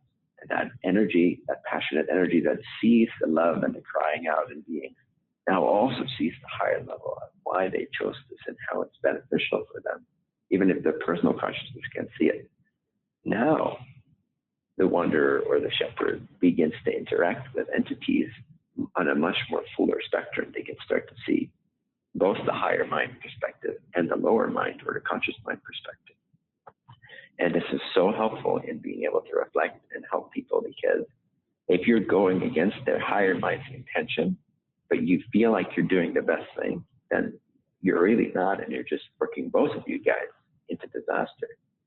So that's why I keep saying that the shepherd doesn't just settle for love and compassion. It needs to balance this. It needs to aim for a more balanced cosmic understanding. It needs to understand that love, when it's displaced, turns into non-love. And we have a responsibility as self-proclaimed shepherds. We have a responsibility to come from a really true and clear, pure and humble place. We can't just go all over the place and try to proliferate our compassionate selves by fixing everyone's experience. And in the meantime, taking away the very reason why they incarnated. Sometimes hunger and disaster is why people chose to incarnate into that situation. Who are you to judge that? At least you need to develop a communication channel with their higher mind, their higher self, and their intention for being here. I cannot just, that's why sometimes I can't answer a question. I can't take away your confusion, because I see, in a sense, from that wisdom perspective, that there is a reason for that confusion. And if I take that away, I might feel really great about myself as a spiritual teacher. Oh, look how I gave a brilliant answer to this question. I solved their life. But it's actually detrimental to the journey. So a true shepherd, again, sacrifices their self-image over and over and over again, their own preferences over and over and over again to do the fucking right thing. It's as simple as that in plain English. It's just do the right thing. The shepherd wants to always up its game in terms of just doing the right thing at the expense of all other motivations. That's the purification process, devotion to God, devotion to the greatest good of other beings. Again, remember, you can either be of service to people's opinions and preferences, or you can be, or you can be of service, or you can be of service to, or you can be of service to their actual greatest benefit. But these two are often very, very different in how they appear. So in each situation, you have the choice to please people's opinions and preferences, or to be of service to their highest good. And in order to do that, you need to develop a sensitivity and a calmness. And you really need to get all that sense of personal identity out of your system. Love it and transcend it. So this is the process, the journey. Now, to to continue from there, wisdom also has its imbalances. When there's too much wisdom, let's say that I see a little too much from the perspective. Actually, let me back up a little bit more. Let's say I'm someone who 10 years ago I penetrated through the sort of the 3D veil. I woke up to the fact that I'm a conscious cosmic being, that I'm a spiritual being with a body, not the other way around. I woke up to the suffering of mankind and their call for help. And I started being of service. And for the past 10 years, I've just been actively of service. I was an activist, and then it started to refine itself a little bit. I became a spiritual teacher and guide. There was so much energy poured into these things. And I see now, having sort of begun to shift into wisdom, I see now that I've been exhausting myself for distorted reasons. They weren't entirely aligned with the greatest benefit of all. Part of it was still a reaction to the lower self in me and others. Let's say you've done that for 10 years and you now view that and you're like, you know what, I'm tired. I'm tired of all this work. I'm tired of people. I'm tired of doing what I do. I'm tired of being so over the top in my service to others. You know, I'm going to take a vacation in fifth density, and I'm going to be spending some time with wisdom at the expense of love where necessary. So I'm going to just be, shut out people and stop talking to people. They're taken care of anyway. They don't actually need me. I'm just going to chill and meditate, and I'll vibrationally be of service. So that's kind of like a exaggerated fifth density perspective when it's reacting to its previous journey, which was imbalance in love. And usually we pendulum swing to an imbalance in wisdom. And throughout your life examples, you will start to see this. Whoop, whoop. And so the goal of this program is to help you go like this, and then to make that more and more precise and really refine the balance of love and wisdom. So a wisdom-oriented entity, when it's reaching a point where it needs to actually start to move up from fifth density or from wisdom, is when it starts to show signs of sort of being too yogic, being too, where it becomes tired of its own sort of sense of distance or isolation from other selves. Again, the typical example being that of the yogi who sits in his cave and knows that all is well, that all is made of light, and that it can project itself anywhere at any time in consciousness and be of service in that way if it wants to. Everything is attainable within. It doesn't need anything from without. That's the wisdom point of view, is that of self-sufficiency, of everything is inside of consciousness. I don't have to worry. I don't have to manipulate physical reality. I don't have to actively be of service. Everything is already complete. Everything is already guided. Everything is already available within. So at some point, in order to achieve a sixth density commensurate vibration or state of being, that of unity, where there is total harmony with God, and there's a perfection of love and wisdom, and there's a perfection of service to others or service to the whole, which is a pristine vibration that's hard to describe, but again, it's very close to God, so you'll always feel supported by God, and that's good. And this is where you can really stand, like unflinchingly in almost any situation, or if you're really completely soaked in that, any situation. No situation would be emotionally charged, as Ra said. To a fully balanced entity, no situation would be emotionally charged. So fifth density is where we begin to transcend emotions. It's where we begin to sort of say goodbye to emotions as humans typically see emotions. It's just not something that we really do anymore, but we still do have frustration. We're still working with some like impatience, patience, balances, and there is a level of attachment to detachment that we have to deal with at some point, that the one infinite creator doesn't have an attachment to detachment because it sees itself in all things. So the fifth density entity still lacks, or understanding, or level of consciousness still lacks that full awareness that really the one is everywhere, not just within. It's actually everything. Everything is it. But it doesn't do it anymore from a conceptual place. The sixth density entity doesn't respond from a conceptual place of oneness. Like, we're all one, so we should save all the seals in the world. and make sure no species go extinct, and make sure everyone has food. That conceptual, reactive state of oneness, the sixth density understanding, is actually experiencing oneness as your foundation.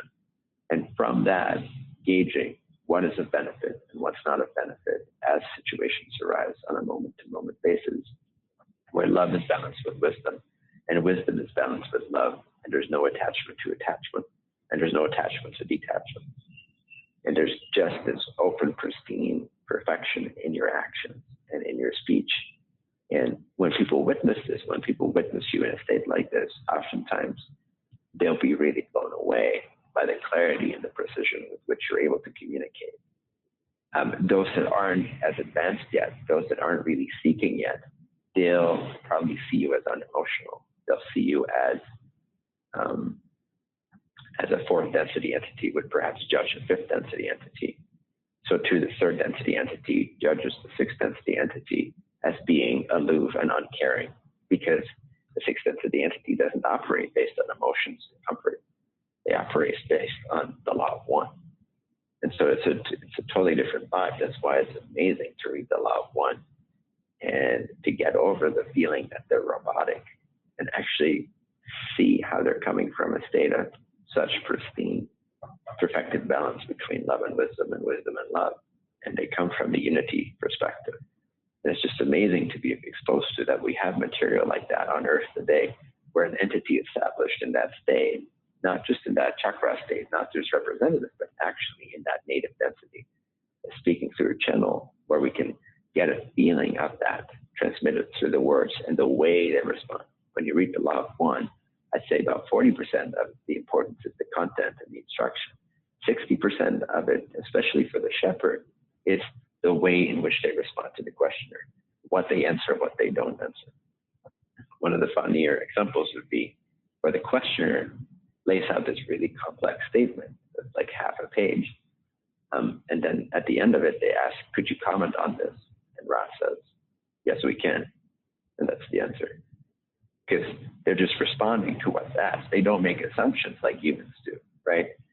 So when we're in that balanced state, we begin to operate like Ra operates, like anyone from sixth density operates. We become human versions. You know, it's like sixth density is channeled through the telephone of this human version. It's somewhat diluted necessarily, if you will. You have to just, it can only show up in so many ways without breaking the rules of this density. But still, it's commensurate with that sixth density vibration. And that's really the goal of the shepherd. That's when the shepherd reaches the end of the shepherding stage and where it gets ready for mirror consciousness or the mirror being, which I'll comment on after we have a little break. Let's take a deep breath.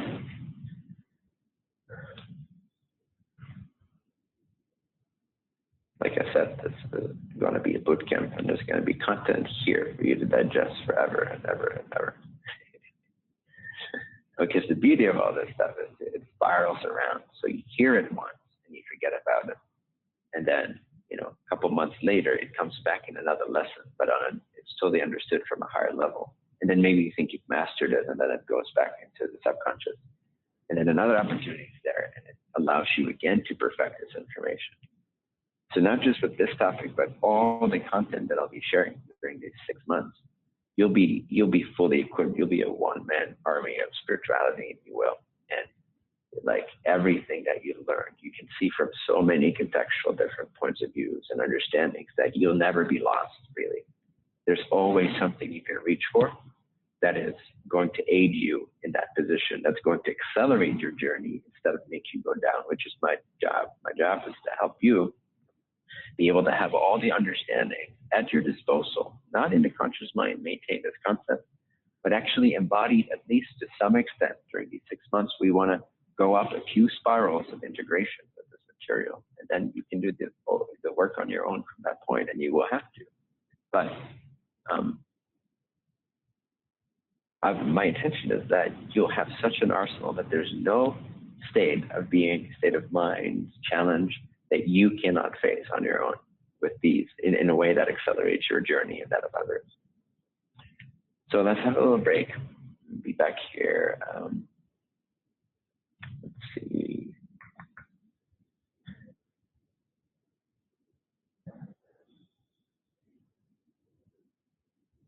Let's do 35 minutes so that we have about 2 hours after that. So we're close to about 5 hours total. So 35 minutes from now, which here would be 11:45. I don't know where you are, but it's a quarter to the next hour. Tune back in. See you guys.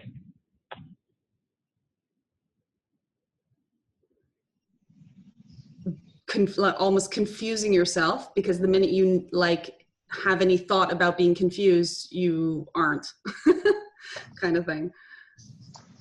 Say that last part again. The minute you have any sort of doubt, you don't have to doubt having doubt, because you wouldn't have it. Correct. Yeah. Okay. A sum of rule with most of these types of questions is, if you're wondering about it, it's not the case Okay. yet. In terms of, have I achieved this or that? Because when you have, it's absolutely clear. Okay. And another question, just because it came up in this, was actually about negative entities. And again, it comes back to the same sort of doubts that I have. Sometimes I'll be doing something and I won't be at all attached to sort of like a reaction that will come through. And I would label that reaction as negative, or not even a reaction, but like a thought to take action. And it happens often, like, I don't know, I have to say, around my kids or something. You know, I'm not actually frustrated or having any problems, but like I'll be a little bit tired, and then I'll have like, I don't know, thoughts that don't seem to belong to me. And I didn't know if that's sort of like negative entities thing, or I'm just like a jerk. Yeah, very well might be. Okay. All right. How do you perceive of, like, how is it that Can you comes hear me? Am I stable? I hear you. Okay. How do I perceive what? Like how do you know that it is a negative entity just because you know? Is that how it works? No, it hasn't always been that easy to recognize. Okay. And sometimes, it still takes a little bit of discernment. I guess it's so invisible and it's so cloaked, if you will. Mm-hmm. But over time, you need to recognize the ways in which these intentions, these thought forms, or these entities operate, and you begin to understand the certain times that they'll be more likely to sort of prey on you, which is usually, like for me, it would be like right before a retreat starts, or when I'm like generating something that could potentially make a big difference, or like this program. Okay. So they'll try to sort of mess with that. Okay. It's not as common. Also, they use the relationships a ton. Like usually when you're by yourself and you're not doing anything profound, there's inspiration for them to block or interfere with, then usually there's not that much going on, unless for some reason they see that there's a probability where you would be really, quote unquote, a big influence in the world. Then there may just be a general agenda to make you feel low and depressed and not so happy, to keep you kind of like under wraps and for you to never really become that version you can be. That could be the suggestion that they give or feed you. Yeah. Well, yeah, for me, I think it's because my relationship with my children is so wrapped up in like a lot of leftover guilt, or just confusion about that role or non-role, or letting go of that role. I think that's sort of when these types of things come in to make me feel bad about sort of that sort of thing again, and then I don't move forward for a while. It's like a pause. Yeah, one of their favorite things is to help you procrastinate. Yeah. And then the last thing was about doubt itself, because I spend so much time in sort of a doubt state. I was wondering how you just get past that. Not even how, because I watched the entire Hawaii retreat. Just sort of permission slips for that. How can you doubt being? Can you doubt being? No. So that's your fallback right there. Okay. Whenever you're in doubt, just go back to being. Because it's always reliable. Okay. Very simple. And any like confusion requires the mind. It requires conclusions. It requires thoughts. So if you can pause the thoughts and rest in being, then at least you're not doubtful. At least you're not perpetuating a cycle that's negative. At least you're not making things worse. So you may not instantly have the solution to a relative problem, but you don't need the solution instantly. That is relative or that applies to a certain situation. You can just rest in being, and that can be the solution that you need. And from there, you will find the skillful means to deal with situations as they arise without the need for labels and conclusions and confusion. So you can only doubt thoughts. You can never doubt being. So always let being be your foundation. Okay. Perfect. Wait, was that it? Yeah, that's it. Cool. Thank you. For today. Yeah. Sure, yeah. I'm counting on more questions the day after. Okay. Thanks, Vic. Right. So as Secretary Ilko, I'm here with Leah. So the question is, does this teaching apply for everybody in the same way, or is there like different types of people or different types of what you call human design that would like need a different approach or a different focus? A different approach or different focus for what? Well, like, is everybody the same in the respect of their goal and that in the common intention and the common goal, or is there like types of being or types of ways to contribute to the better of the whole? Like, is there flavors to contributing that really differ between people? Your question is too vague and comes from a place where you haven't done enough work on it yet.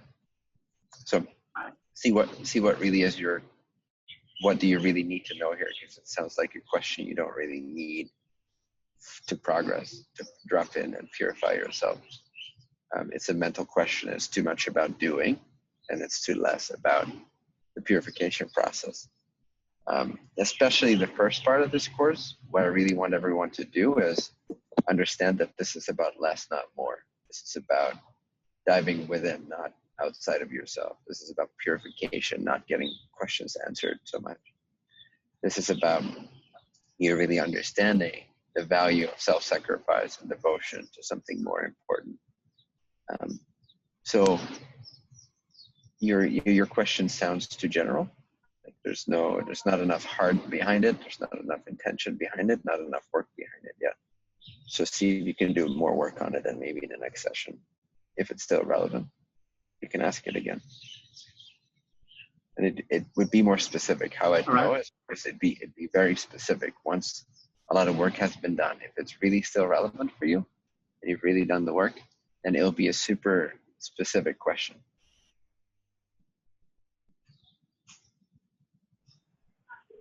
Right. Okay. I'm fine, yes. Sweet. Did you have any other question that's perhaps more developed or more precise?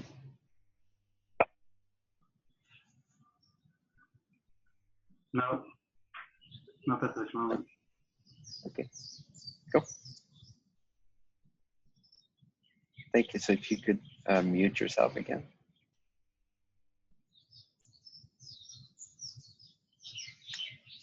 Arturo, you can unmute yourself whenever you want. Go. Can you hear me?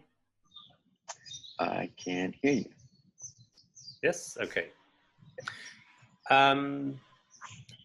I watched one of the sessions of the Hawaii retreat, and in one of the sessions you were speaking about not wanting anything anymore, And if I'm now looking at this whole, well, let's say course, I still maybe desire or wanting, maybe that's the difference, but I desire to be the shepherd that I want to be.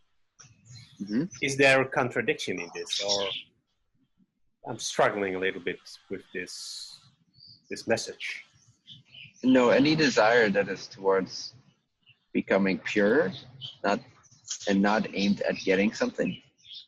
If it's aimed at purification and getting closer to God and closer to your true representation of God, then it's totally fine. It's part of the yearning that everyone has to ascend and awaken themselves. So that's different than wanting things. Now, it could be turned into wanting things. It could be consumed, so to speak. But no, just that pure sense of I want to free myself. I want to liberate myself. I want to be of service. I want to be that purity. That's all great. In fact, that's encouraged. That desire should actually take over all other desires. That's when you know that you're ready to become a shepherd, and then the work will become much easier too. So yeah, there is a distinction. All right. That's helpful. Thank you. Good. Okay. Bye-bye. Is your energy okay?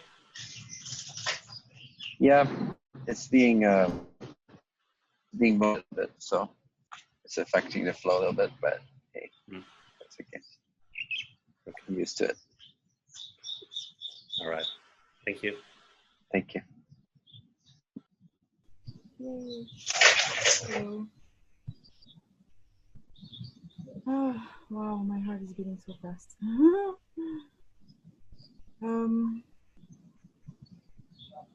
I see that there's a lot of mind trying to understand this information, but at the same time, I feel the vibration, the frequency of everything you said is like sinking in to my atoms.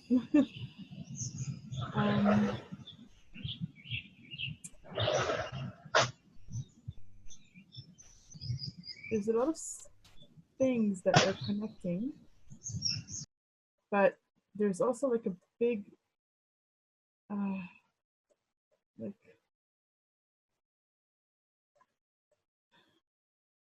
how do I explain that? How do I take that and put it into my reality? And I know that the question of how is already being dissolved, but still, when I'm approaching a personal, like a person consciousness, and I'm in a state of being of above that,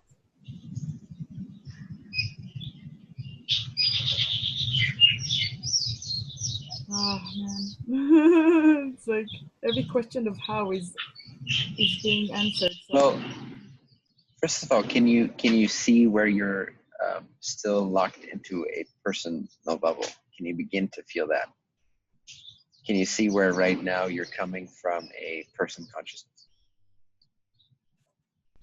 I think it's the interaction with people that I'm trying to. Or can you bring awareness into that? Like right now you're in the mind. You're not actually connected. You're choosing ego over heart. You're choosing insecurity over the confidence of being. You're choosing to doubt yourself instead of be rested. So just bring that energy down from the head into the heart.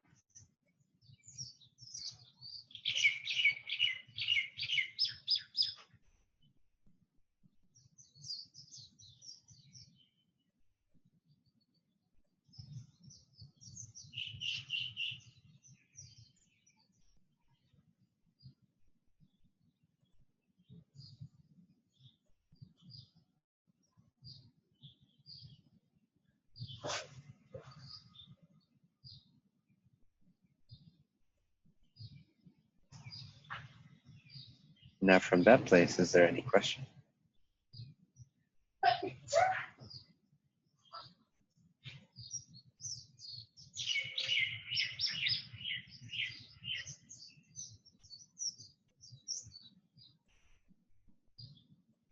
I see the desire to bring all this wanting to help and to make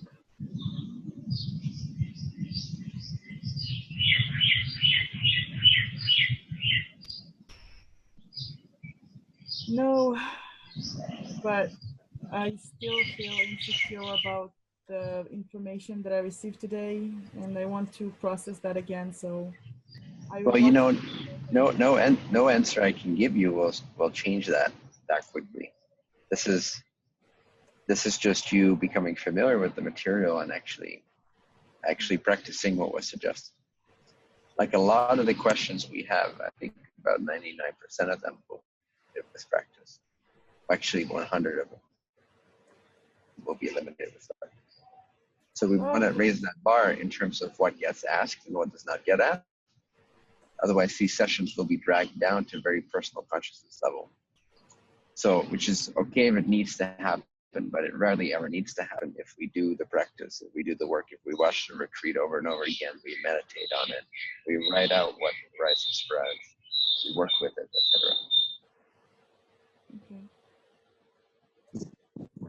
So just because you have an insecurity about something doesn't mean you have a question necessarily. You know, you just have to do the work. And then there's also a learning that I'm starting.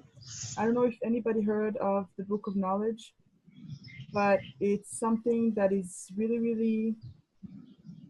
Do you have a question with this? No, thank you. Okay, thank you.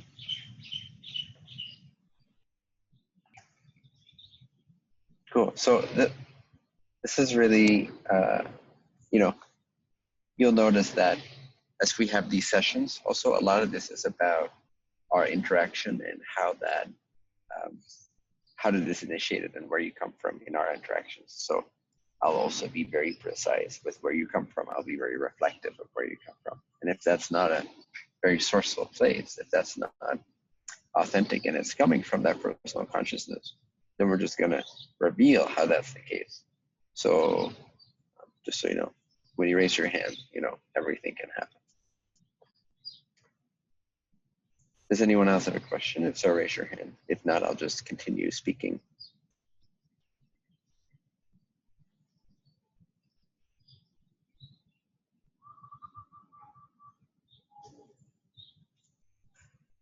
Okay. Oh, Sandy Bochner? He is raising his actual hand. That's cool. Hi there. Actually, it's Cliff. That's my wife, who's the name it's under. Oh, you're hijacking her account, huh? Yeah, I guess the only way I can do it. Very great. My question comes in terms of how to help people drop into their heart. The biggest blessing I've received from all your teachings has been the training in just dropping into the I am and deeper into the I. I've tried to help other people do that, assuming they just could, but they haven't been able to. Mm-hmm. Is that based on what you're saying today, that there's blockages in 1, 2, and 3 of the chakras? Yes, because what happens when there's a blockage, and an excellent question, by the way. So for everyone to learn, the question here, it came from a desire to be of service to others, to improve that. So that's a question that's in alignment with this program. This is not just a self-help program. I don't want overly mental confusions to be raised all the time. You can do that in a group and people can help each other and can suggest certain videos and do the work. But the level of questions needs to stay consistently high, and we'll train each other to be really good at that at some point, to really tune in what's a true question. So this is a great question. If I had to analyze it, I would say it's a great question because it's in alignment with service to others. So anything that arises for you to be more efficient in service to others, and if it doesn't come from the mind, but it comes from real experience and you've tried it out and you've tried it out and this is what you end up with, and this is a pattern or a confusion or a paradox that keeps coming up, and you think me answering this or clarifying this or adding perspective to it might help you resolve that, that's an excellent question. So thank you. Also, you've lined it back to the topic or the theme of this day. Does it have to do with the chakras? So that's also great. It's great that we stay on topic in that way. The weekly sessions that we have in between, they can be a little bit more scattered. They can be more on different topics, because I'll be answering questions during the weekly sessions, which are a little shorter, like hour and a half. But these once a month sessions, I really want to stick as much as possible to the theme and to the topics so that we can put those foundational pillars in. This week it is being able to recognize the difference between person consciousness and shepherding consciousness. This is an excellent question for that. Yes, when people, whether yourself or others, have a blockage or have a contraction in one of the lower chakras, what happens is they'll become obsessed with that level of consciousness. So you'll see that if people believe that they'll become obsessed with getting worthiness, getting validation, right? So if you then come into the picture and you start talking about meditation, the only reason they're going to listen to you is if they can somehow win your opinion over, so to speak. So they won't actually be that interested in the actual meditation, the actual practice. They'll be more interested in, for example, having that conversation with you and looking like they know what they're talking about, because then they get validation.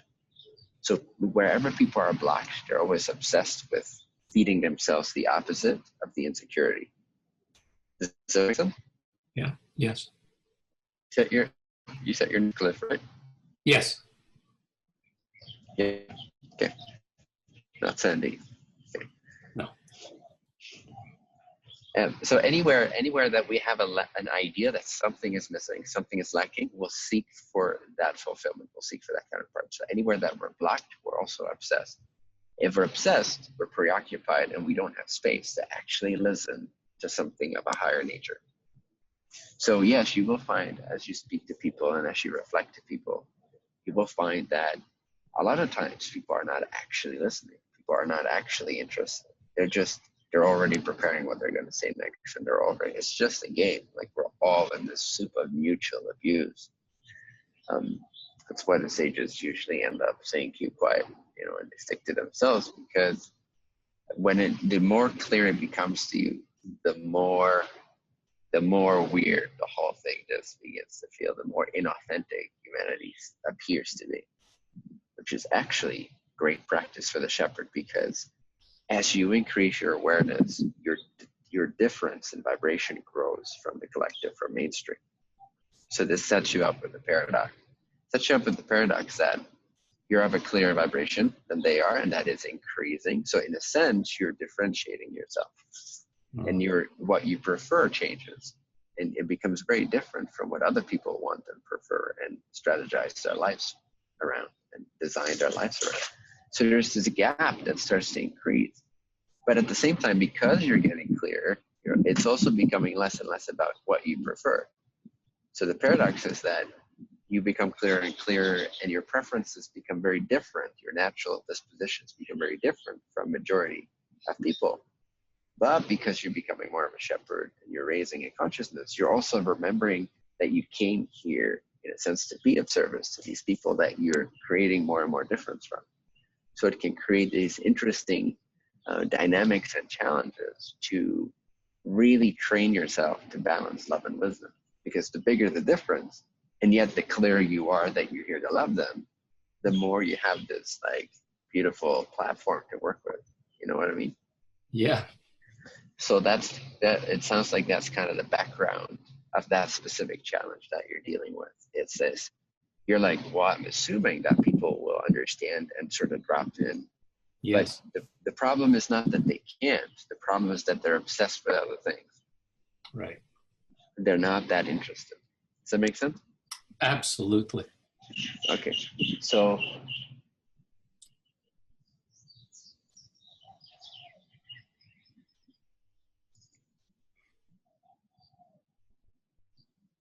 So yeah, what do you think? What would you say to yourself based on this information?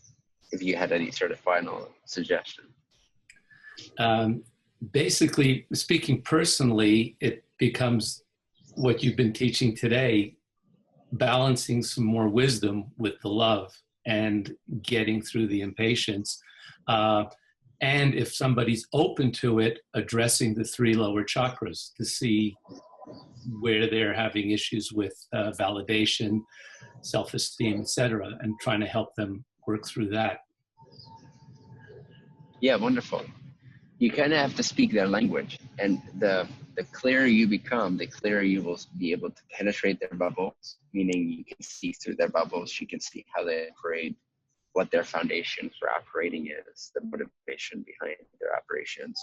And so clearer and clearer will you be able to speak people's language. So at some point you can totally blend in, well, almost, to any crowd. To any kind of paradigm, to any kind of disposition. Doesn't mean you prefer it, but you can if it's relevant. It also doesn't mean you should. It just means you can. And so your skill set increases. And then when you begin to speak their language, very much like you were suggesting, then you can just help them, take them up a notch. And here's the beautiful thing. As you increase your shepherding capacity and your insight, you'll be able to, all you need is a little entrance point, and you just speak their language a little bit. And even if it's only helping them on a conscious level, just elevate their consciousness a little bit, you can actually do a whole lot beneath the surface in those situations. While they think they're having a conversation with you, you can be talking to their higher selves, and you can be upgrading their body, and you can be clearing all traumas. You begin to become so sensitive that you can literally like take strings of karma and see what of it is still relevant, what can you help dissolve for them, while your mouth is speaking to them at the level that they're at, elevating their game just slightly, ever so much. And then as they begin to trust a little bit where your voice comes from, and they actually get a little excited, because you're speaking language and it's over their heads, but it's like a little bit, they actually begin to pay attention in some scenarios. And so that opens the gateway to more conscious evolution as well. But a lot of what you'll be doing as a shepherd is actually subliminal. It's not conscious to them. So yeah, it's fun, right? Thank you. Thank it's a you. Fun challenge. And that looks like a fun trip. Yep. Thanks for your question. Thank you. Excellent example.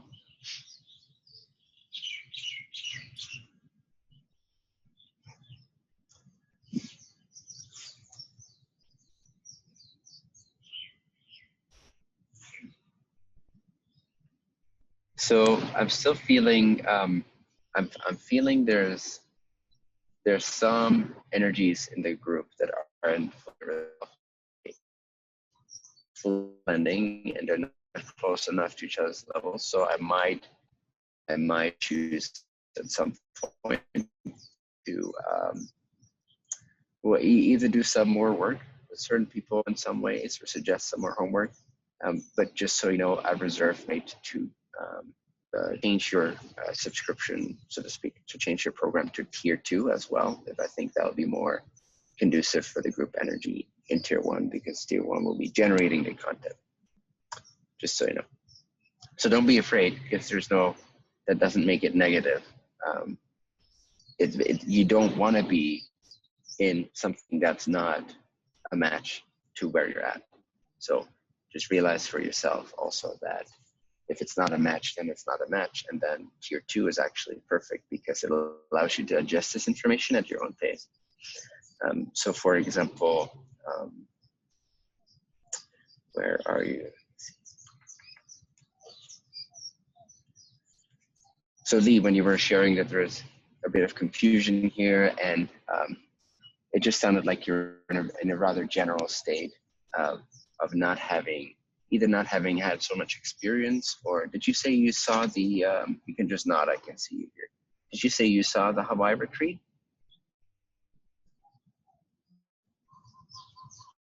Oh, I can't hear you, I can only see you. Can you nod? Or going on? No, okay. Cool. Yeah, watch the Hawaii retreat. There's a lot of foundational work in that. And you can ask people in the group as well. In the Facebook group, you can ask them what they recommend based on some of your general questions. So you can share a little video with the group, and this is where this community is going to be great for. Is let's say you make a video and you say, okay, so these were my difficulties with this session today. What do you guys recommend I dive into in my free time? What would be some of the things that are already out there that would fill up this app, so that we can upgrade you, make you more of a match to some of the others in the group? I like the question we just had, which came from a lot of experience. And that's kind of the level with which I want to proceed, because that level will benefit everyone all the time from any level.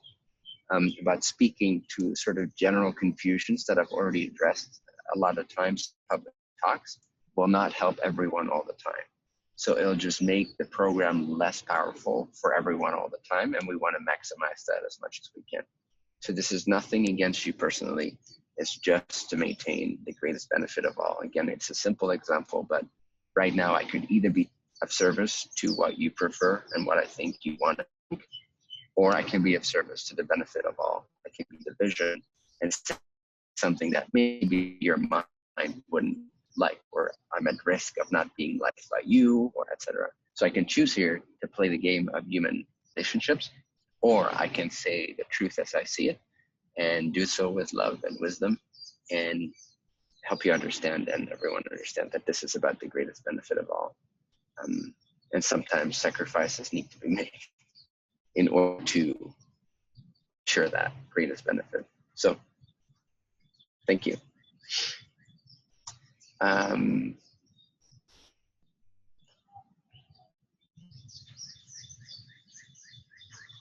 Let's see. Grace, just nod your head if you still have a question. Is that correct? You do. Okay. So 1 second.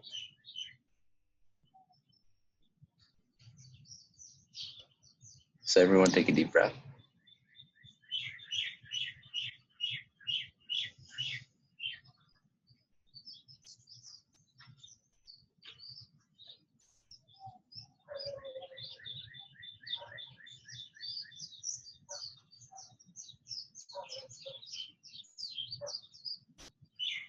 And always come back to being. Stay grounded where everything unfolds. Stay grounded from where intelligence arises. And it's the space from where we can support each other vibrationally. So there's really no distance here in this call between any of us. That's just a thought based on location. But in the heart, the I consciousness, all of this is appearing inside of you. So all of these entities also appear inside of you, and there's no separation like that.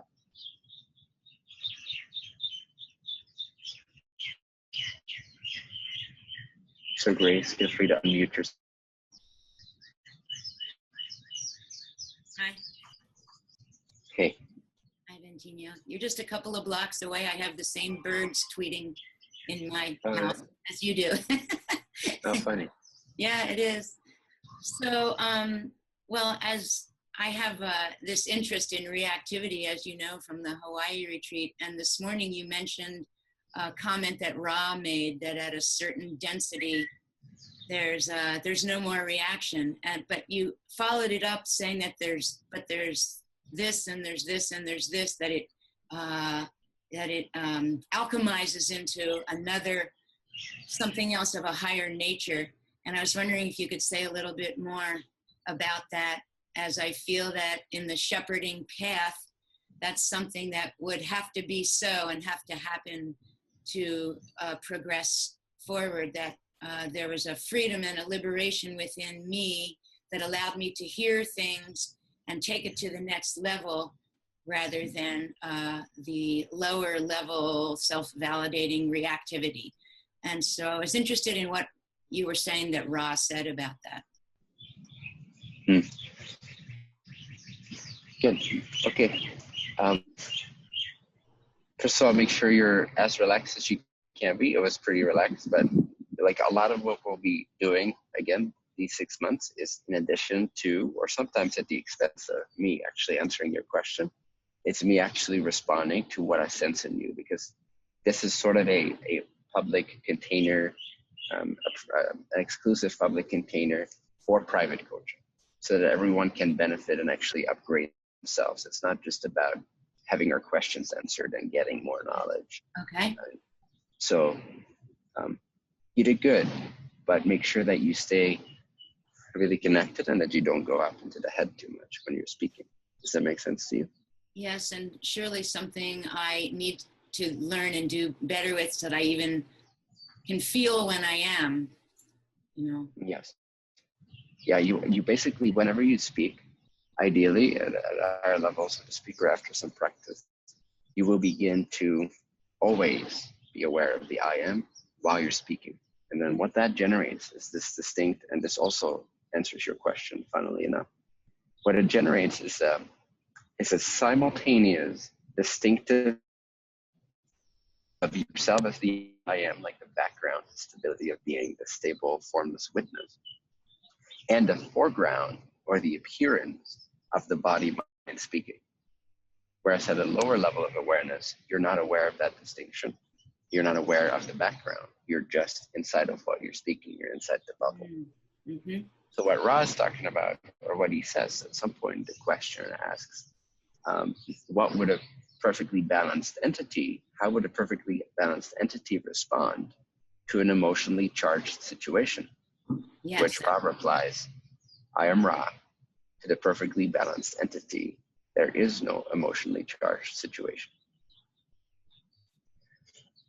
And there was another similar question where he did answer a little bit more, where the questioner asked something along the line, does the balanced entity experience any emotion in response to negativity or negative intentions from others? And Ra says, that is correct. The emotion is love. So this can only come from a state of awareness where you have disidentified from the personal mind, you say, where you can see beyond that. So how to elevate your game in this case is actually to rest deeper into awareness. And develop that distinctive, simultaneous awareness. What do I mean by that? I mean that it's important to not separate it. Initially, it may be a little bit the phase that we have to go through. So first, we're totally in the mind, and whatever appears, we're just referencing objects all the time. We're labeling objects. And from being constantly focused on objects, we unconsciously cultivate a sense of being the subject of these objects. And that's where we derive our sense of who we are from. It's based on the object. We feel that we are whatever we are. So then our sense of self is very much dependent upon the objects that we constantly have to describe in our minds. When we start to rest that, and that's why I say it's important to drop in and feel yourself, feel your heart, feel the spaciousness, feel this, again, being, love, isness, space. Feel the bliss, experience the bliss, tune into the bliss, the background of bliss. And initially, it may be sort of like an either or sensation. It's like, okay, either I'm focused on objects in the mind, or I'm focused on awareness. And I can only do that for a few seconds. But the more you practice this, the greater the distinction becomes between the description and the rested beingness. But there's a simultaneity to it that's now all-inclusive as well. So it's not separate, it's not either or. It's more of a gradient. They both coexist, like the objects inside of the snow globe and the space outside the snow globe. There's a simultaneity to it, and it just depends on where you place more emphasis that will shift your experience. But you will more and more stably always be aware and centered in that background of bliss, of beingness, while you're speaking. Changes and also the way that feels. Like, the more you tune into the background of bliss, or even beyond that, the more it's like you're observing your body speak as a third person, and it's like you're not doing it. Something else is speaking through the body. All you're doing at that point is you're You're the vibrational guardian of what comes through the body.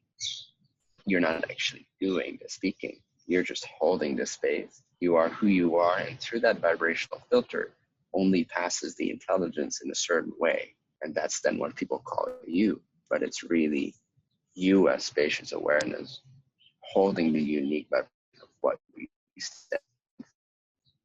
Optimization, emanation, everything is truly you, and that you're rested in and you're aware of. And then that vibration will shape the infinite intelligence in a way that it then uses the body to speak. But you no longer feel like you're inside your head and you're doing the speaking. It's almost like you're from here, so to speak. A lot of people have the experience of from there, which isn't entirely inaccurate, but it's ultimately inaccurate because there's no space and location. But it's fair enough to say that it kind of feels like you're coming from the background, and this is a pure ground to use for now. So does that make sense and answer your question? It does.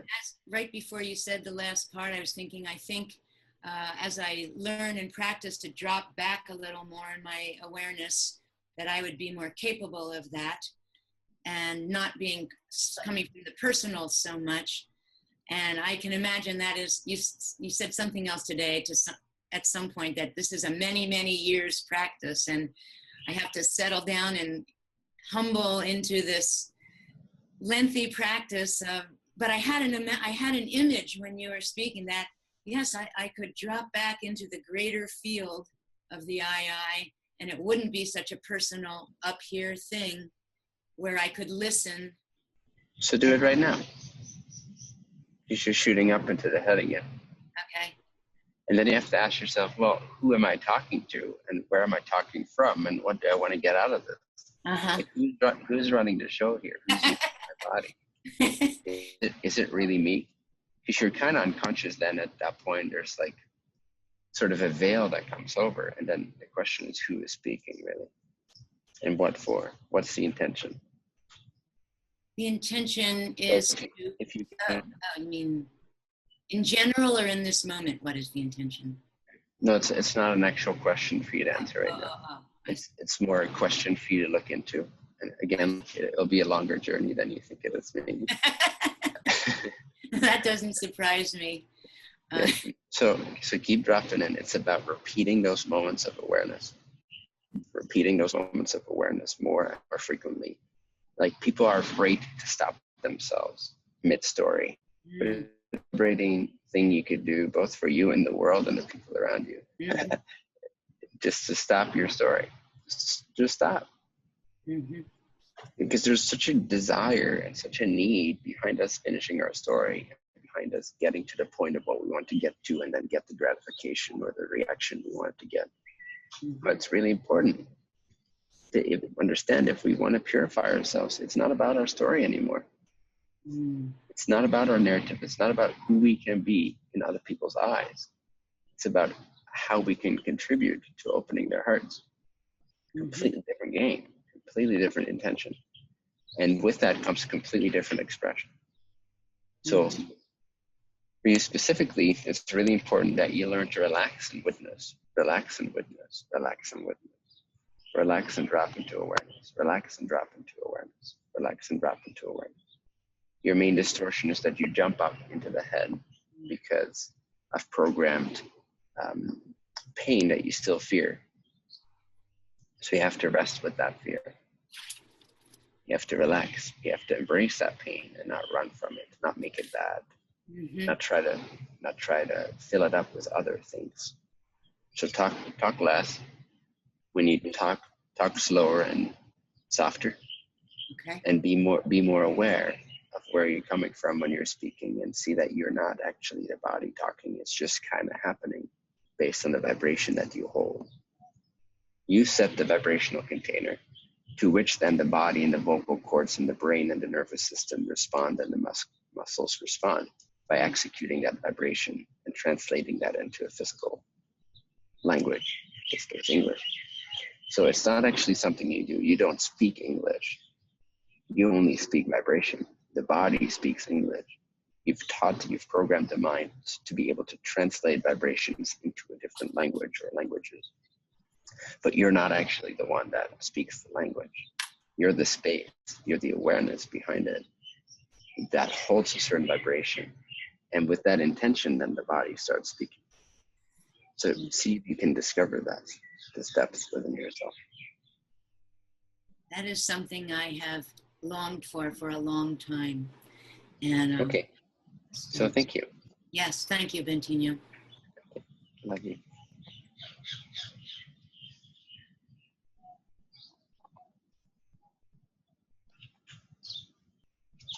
Dan, can you unmute yourself whenever you want? Hello, Bentinho. Well, hello. It's great to finally meet you virtually. I had a pretty quick and fairly simple question. We'll see about that. Yeah. I wondered if there is a more definitive way to see where your blockages are as far as your chakras, so that you could tune into a specific area to work on that more, or is that more of just a subtle thing that you pick up during deep meditations and taking yourself out of the external and going in? And secondly, it's like a two-part question.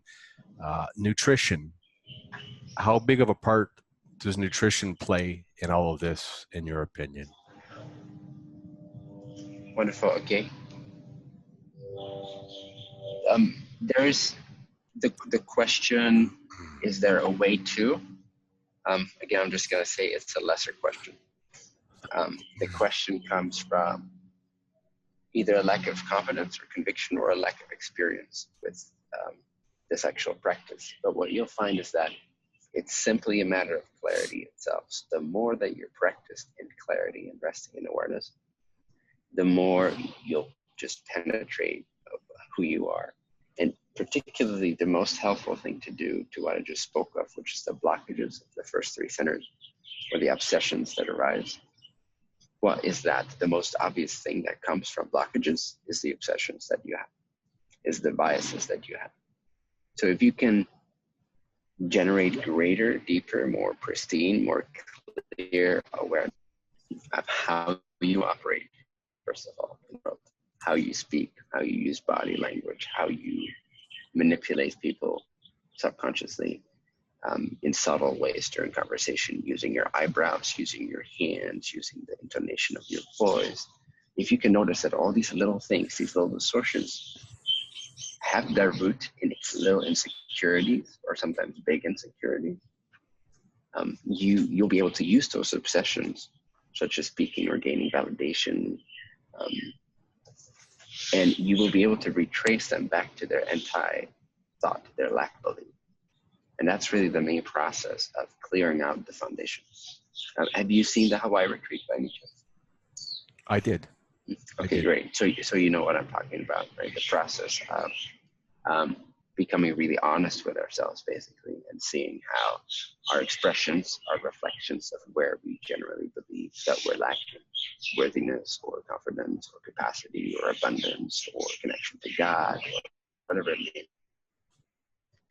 And so, I mean, there's many methods you could use. So I'm not saying you shouldn't look into these, but I'm a big fan of the direct path, which is simply gain awareness. And by gaining awareness, you'll start to simply see all these patterns that you didn't see before. And it's very direct and it's very fun.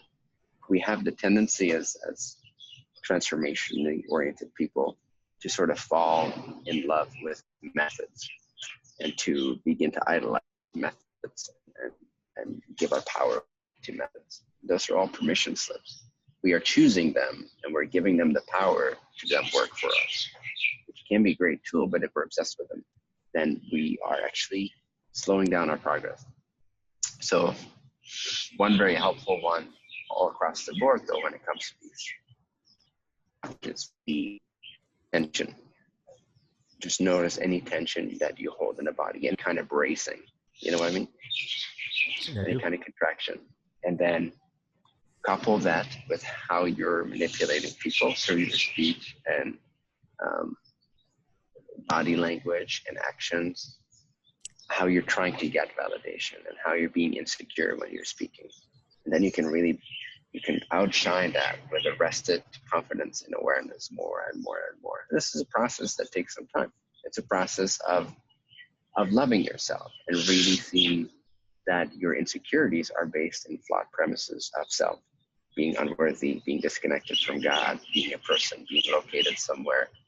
All these ideas need a significant amount of counteracting with resting in awareness, being in bliss, and seeing from that contrast of being in bliss versus feeling like you're a person, going back and forth, and ultimately holding them simultaneously. You can very easily tip the balance in the direction of seeing that they're not true, not by avoiding, not by trying to validate the insecure self by gaining confidence from other people's opinions. No, it's by actually resting with the insecurities, but deepening that restfulness into bliss, into all this well, into I am light, I am love, I am awareness, actually beginning to experience a direct consciousness. And from that isness, love, light, bliss, consciousness, you can hold them both together, and the truth will naturally dissolve the untruth. And then with that will also disappear the tendency you had to try to gain validation for what you believe was lacking. So I would say body language, speech language, behavioral patterns, tensions, those are kind of the signals to watch for that are the giveaway signs. So then rest with them, accept these as they are, don't run from them, don't try to hide them from yourself, and retrace them back to their root thought. What must I believe is true to be so anxious in this conversation, or hasty, or use my eyes all the time? Like what am I trying to get? I must believe something is imperfect about myself right now in order to speak in that way. Does that make sense? Yeah, it makes a lot of sense. Did this answer your question, actually? Your first one? Yes, it did answer my question, and it actually answered a few other questions that I had on my mind also. So that was very helpful. Wonderful. And what was your second question again? The second part of that was just whether nutrition played a big role in all of this. There's a lot of people teaching that if you're full of crap, if you're full of shit, like most of us are, you're not a very clean channel for the energy flowing through all your 7 different main energy centers, etc., in order to really connect to source. I have to say that ultimately it doesn't matter, but ultimately is very far-fetched for most people. So on a practical level, I would say nutrition does have some relevance. Particularly, I would say don't eat too much. Practice intermittent fasting. For example, I'm doing that. Okay, nice. For example, skip breakfast every day. If you really don't need it, I mean, just a generalization, follow your own resonance by all means, but you really don't need 3 full meals a day. And if you like to eat a lot, then at least limit it to a shorter window so that you have at least 12 hours a day where you're not eating would be my recommendation for most people. Exceptions may be there. I'm not a medical genius or expert by any means, and maybe you have set up something for yourself where you need to eat more than that, but no. Cool. Yeah, so try to at least not eat for 12 hours a day. I'm more like, go ahead. I'm more like 14 to 16 right now, and being a guy that used to eat 6 meals a day and wake up during the night to make sure I had enough nitrogen retention, protein in my muscles, because I was bodybuilding back then. Oh, fun. All those beliefs, those are fun. Now I eat once or twice a day, and I feel better. I have more energy. I have more focus. I'm just better all the way around. Wonderful, then. That's great. Exactly. So I find that most people will find this transformation will occur for them over the next few years, and it'll feel great. So I recommend more than 12 hours, but I'd say 12 hours would be a minimum recommendation, in my opinion. And just in general, like lighter foods or less food. Super chewing. The more you chew, the better.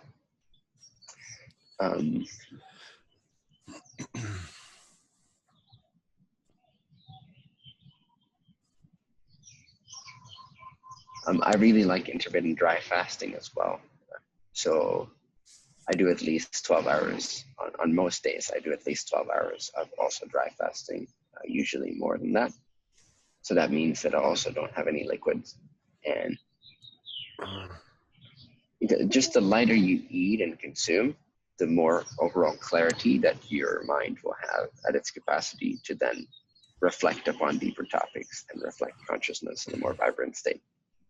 Ultimately, it doesn't matter, but while you're in practice and in training, it definitely makes a difference. So it's not so much about nutrition for me, it's more about quantity and balance, and minimizing, and just keeping a clear-headed, clear-bodied state more frequently.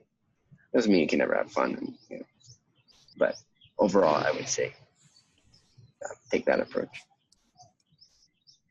Awesome. Thank you. Thank you.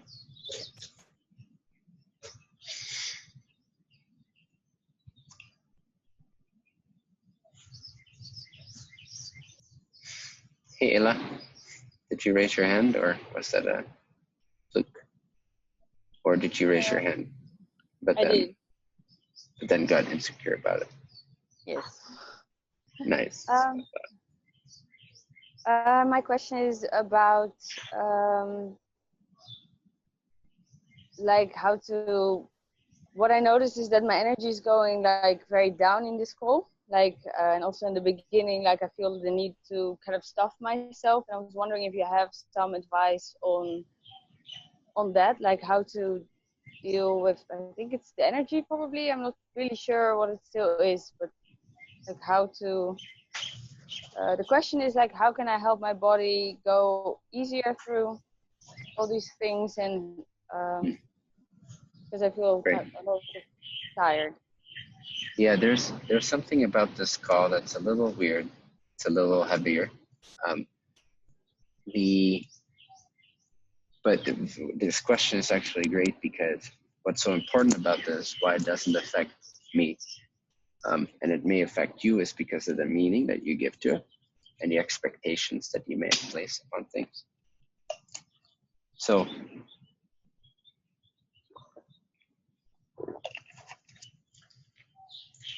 for anyone that's serious about making a difference in the world, if you're going to do that, but you're going to react to every little sensation that arises, you're going to be burned out real quick, and you're going to be kicked off the playing field, so to speak, real quick.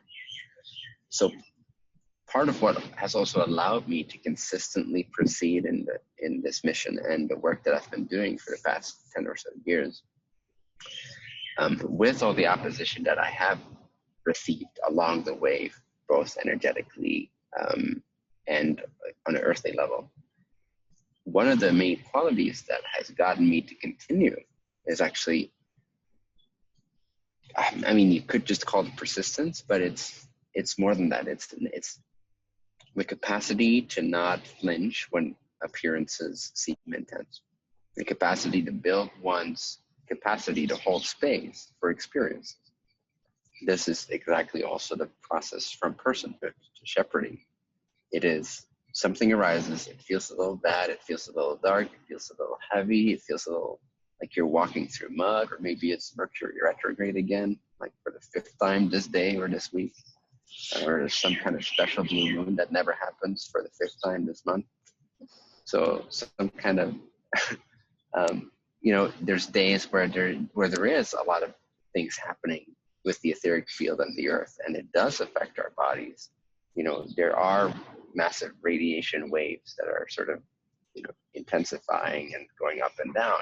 They're coming from the center of our galaxy that are penetrating and perforating Earth and our fields. So it's kind of like being microwaved sometimes. Plus there is, you know, both positive and negative entities wanting to assist and or postpone our journey.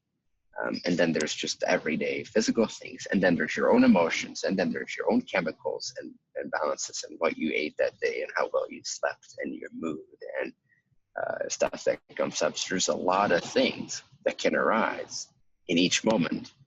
And especially if you need to show up for other people, or if you're doing the work that you're doing, sometimes it can be a lot. that comes at you at the same time, right? So what's crucial for all of you guys, all of us, what's crucial is that we don't flinch, that we can get punched in the face over and over and over again by these energies, and we stay the course.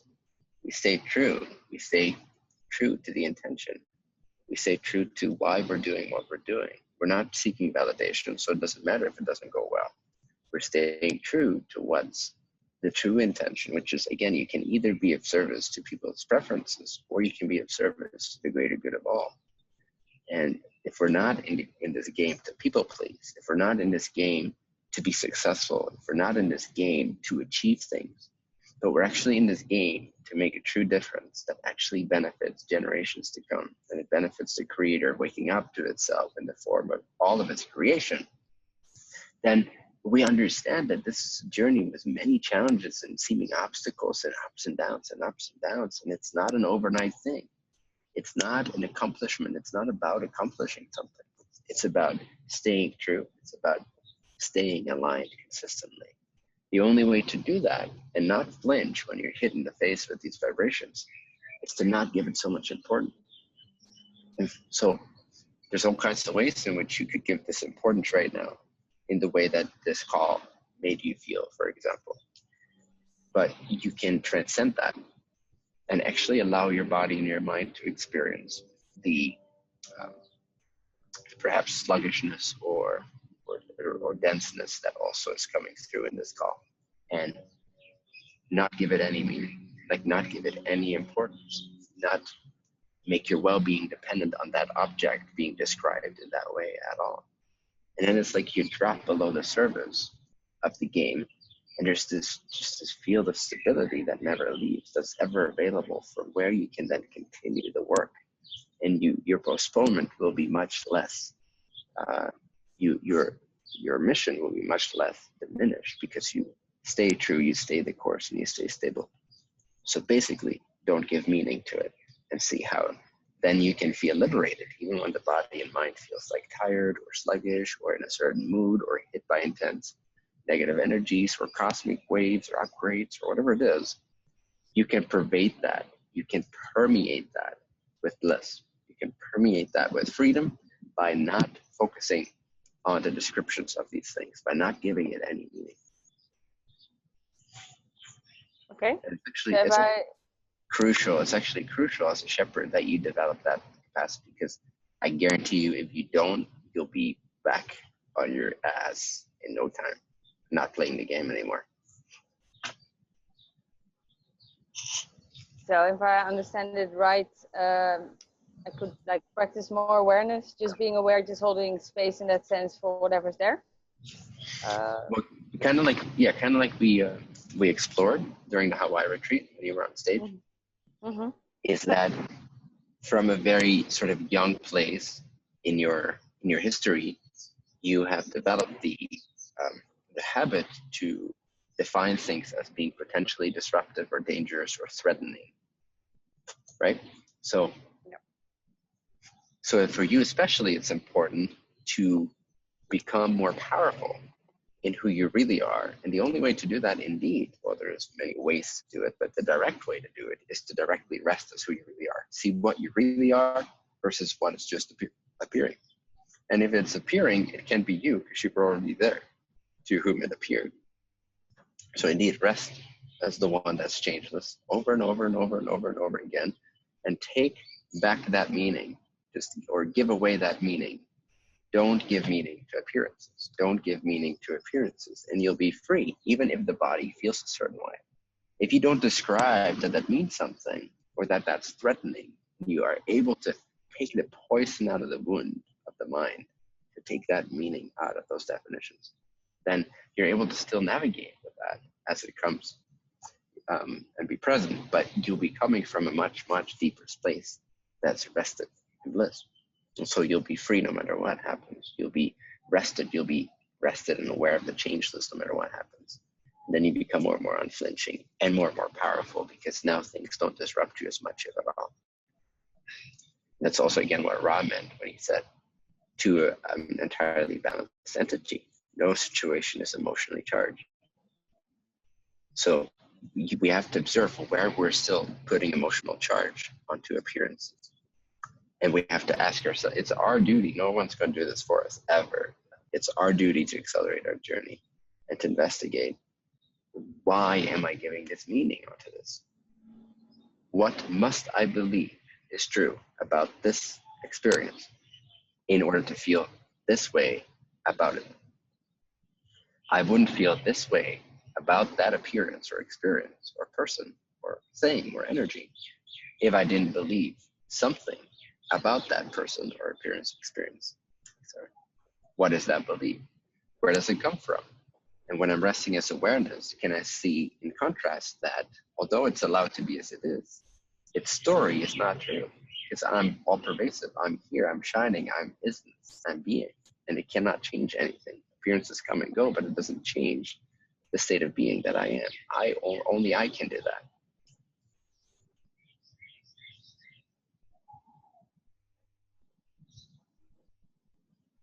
I think I mostly get it. Find it a bit challenging on the physical part. Like I previously had experience where I just went like, no, I'm still fine, and then almost slept for 4 days trying to catch up. So I'm like a little bit. But that too is okay. Like if you then define that as failure, it's not failure, but I'm looking for like, how can I support the body better, or like what can I do to make to make it not so tough on the system that it's it's okay if I get tired, and it's okay if things happen or I feel things or I have certain beliefs about it. It's more like it makes how am I supporting myself in a way that it's easier to go, instead of that I get knocked off my feet for a few days or whatever it is. Yeah, no, well, that's good. You can learn. That's relative knowledge. It's relative balancing, and that's good too. But again, the most important thing is that more absolute balance, that more absolute stability, where even if you're wiped out, it doesn't affect your disposition. It doesn't certainly turn you sour, or it doesn't turn you jaded. You're allowed to relax with it, and that too is okay. It doesn't mean failure. Nothing ever means failure to a successful shepherd. Nothing ever means failure, because anytime you can make a difference, especially in alignment with your calling, it's amazing. It doesn't matter what happens. It doesn't matter how tired the body is. And then from that state, having attained some degree of stability in that, then you can begin that relative balancing, because you'll just learn things along the way, and you make little tweaks and additions, and maybe you change your diet or how you sleep, and you'll see that there's things that can be more efficient and more effective. But that's all on a relative level. If you don't have that absolute stability, then the relative stability is just going to be a game you give your power away to. So just be mindful of that. Okay, perfect. And yeah, take care of yourself. Take care of your body. That is part of your duty and honor too, is to take good care of your body so that you can continue to be of service in a peak state as soon as possible. Yeah. Still found that a bit challenging in the sense, like, what do you need and what do I don't need? Like, when is it like to cover things up, but I'll figure that out along the way, I think. I guess. I hope. Yeah, you will. Just use your intuition. And the more aware we are, the clearer that we are, the more we begin to know ourselves on a very deep level, also emotionally, etherically, physically, what's kind of the blueprint behind our body, what works for us, what doesn't. And keep experimenting. I keep experimenting, and I keep changing things all the time. Like in website development and stuff, they have this thing called A/B testing. So they'll put 2 versions of the website up, and they'll see which ones perform better. And so they change one little thing about the website, and they put that up for a week, and they see, oh, well, this little change made this addition in subscribers or statistics or whatever it is.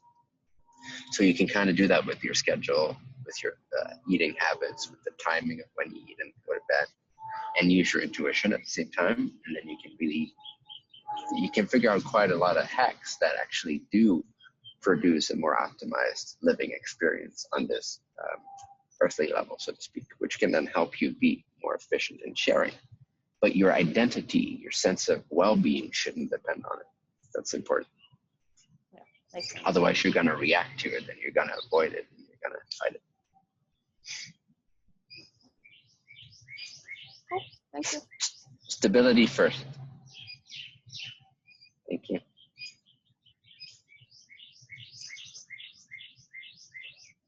Apparently, it's the last day of Mercury retrograde. I knew it. That's why.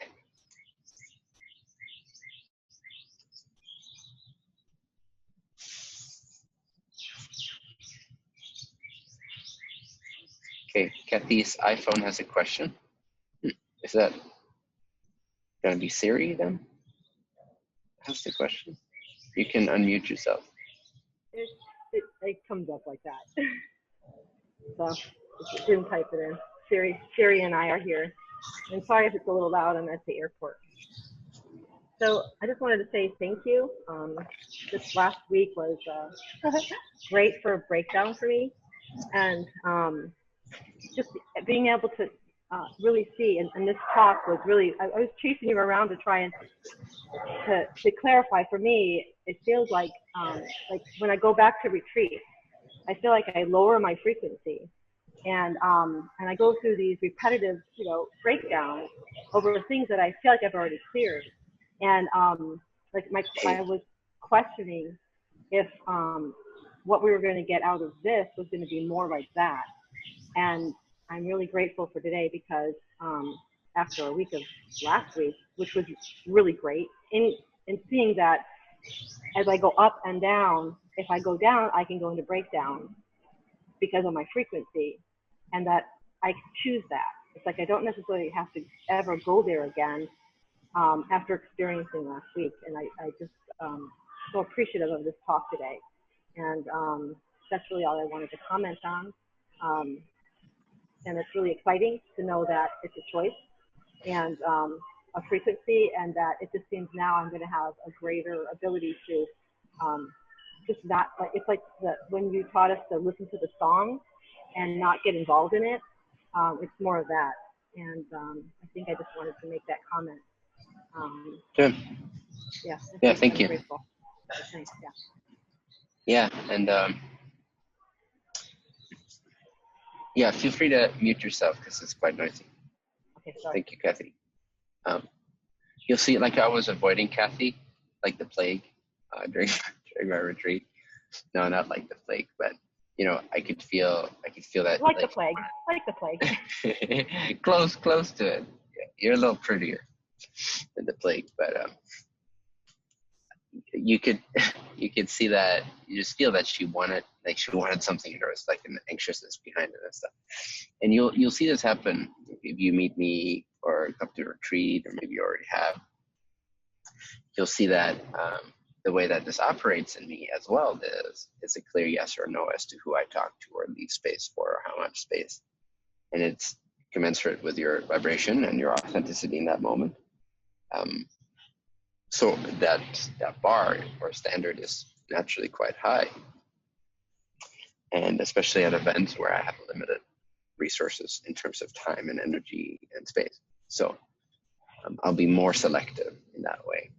So, there were scenarios where a couple of people came up to me and I had a little, 2-minute, 3-minute chat with them, a little dialogue.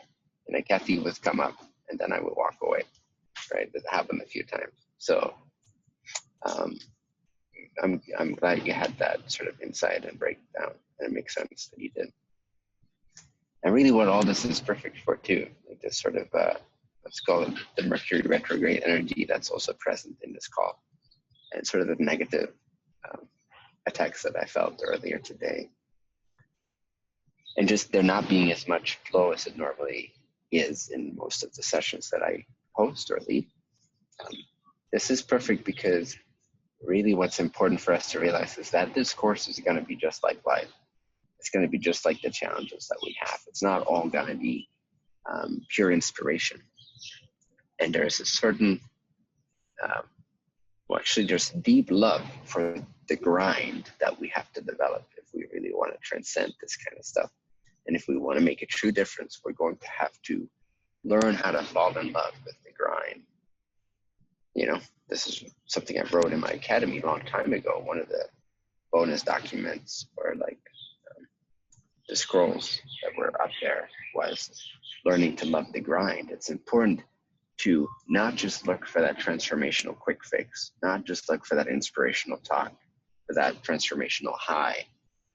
Like, that's just not going to carry you through a life of generating a business out of your calling that then benefits humanity, to which you will get, you know, opposition left and right. A transformational high will not carry you through. So very similar, what we're doing here is very similar to starting a company. Like Steve Jobs said, he commented once or twice or more, I don't know, probably more often, on the topic of, he says, you know why people always say, like, you gotta love what you do, especially when you're like an entrepreneur and you're running businesses? He says the reason that you have to absolutely love what you do is because any sensible person with half a brain would simply give up like halfway through or sooner if they didn't absolutely love what they did, because it's hard to run a business. It's hard to start companies. It can be very, very challenging. So, and Elon Musk, for example, said that starting a business is like eating glass and staring into the abyss. So it's kind of like this with actually doing the spiritual work. Now, there will also be a lot of inspiration, a lot of reconnecting to your true nature. But at the same time, there's also a maturation process that happens. Again, military boot camp, it's not all fun. It's not all like, yay, let's have beer and have fun. It's hard work. So there's a certain surrender that needs to happen. So I'm actually glad that this happens in the first session. That there's kind of and everyone will have different experiences. You know, for some, this will be a great session, and for others, there will be like a disappointing energy about it, maybe. But then I want you to look into why it's a disappointing definition that you have of this. Do you not love this, being with this, as much as you love being with the inspirational high? And if you don't love this as much, if you're not rested in yourself as much with this, if you're anxious about getting rid of this, and you're happy when things are like insightful and like inspirational and you're just high, then you have to understand that you're making yourself dependent on circumstances, and you're deriving your sense of self from object description, describing objects, describing your experiences. And awareness does no such thing. It just is. It just knows. It just is. It just sees. So we have to become more like that. So this is practice for that.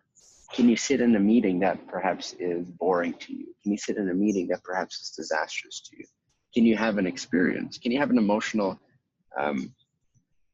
depressive cycle that lasts for a month? Can you be with that? Can you be okay with that? Can you be rested with that? If not, then you don't have the endurance and the maturity that it takes to truly make a difference in this world. And then you're just in it for gratification and not for creating something that's never been created before, and making a difference to real entities' lives, to real expressions of the one infinite creator. So this is good practice. Like, who can just be with this and not be anxious about this having to be any other way.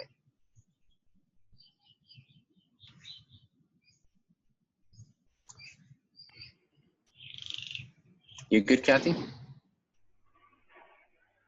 Oh, it's unmuted. Can you hear me? Yeah. I'm sorry, I didn't know it was unmuted. I am. And the other thing that what you said, this talk, because I realized there's like the 3 lower chakras, and You're muted again. okay, can you hear me? Yeah, last thing I heard is the 3 lower chakras. Yeah, just because what happens is I get stuck, and it was like I was stuck in the 3rd one. I was stuck in the 3rd chakra. I'd gotten to the fear, identified what a ridiculous fear I had. You know, you talk about being bored. I knew I was going to, and I trust you completely in this because you're committed to us, and I believe in that. But I wasn't loving it. And so I was stuck in the 3rd chakra, and I got to the fear, I got to the 2nd, you know, loving myself, but I was still stuck in that 3rd one, and I didn't want to sit there and complain and moan. And I knew better, but I still couldn't get back to my heart. And I just have to play with it. So I was really appreciative of this experience. I was a shithead. I didn't like it, but and I didn't love it either. But now I'm glad you said that, because I do love it. I am committed completely. But just because I'm stuck in my third chakra, I just have to allow that to be okay. And so Yes. it is a great experience. So thank you. Appreciate Okay, great. appreciated. Appreciate Good. you. Thanks. Thank you. Volker, whenever you're ready, feel free to unmute yourself. Hi, Bentinho. My question would be in the realm that I tend to talk a lot with my hands. Yeah, I tend to talk a lot with my hands, and you mentioned that this is a sort of insecurity. Not necessarily. I speak a lot with my hands as well. Yeah, that's what I noticed. Sorry? That's what you're yeah, exactly. That's what I'm saying. That's yeah. Being Mexican, most of us speak a lot with our hands, you know. So there might be a collective conditioning there that you can resolve. Yeah, sure. And still, I don't feel insecure like while doing it. It's like putting some salsa in my tacos, you know. Like if I were to drop my hands, I would feel like weird. Then you should probably try that out for a while. Yeah. See if you can talk with your hands completely relaxed and not moving. And Okay. see if you can still tap into the heart of what you're sharing. Still come from a really sourceful, connected space. Because oftentimes this becomes compensatory. We compensate for the true connection by oftentimes when people aren't really speaking from their truth, they'll compensate for that by trying to make it look more important or more connected. But it's not. It's actually more distracting and disturbing and disruptive. So, and also you're not Mexican.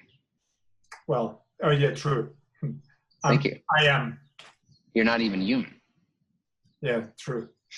So also that's not an excuse or reason. I understand what you're saying, but it's not.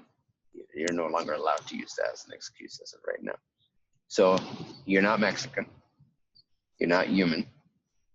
You are a consciousness holding a vibratory space.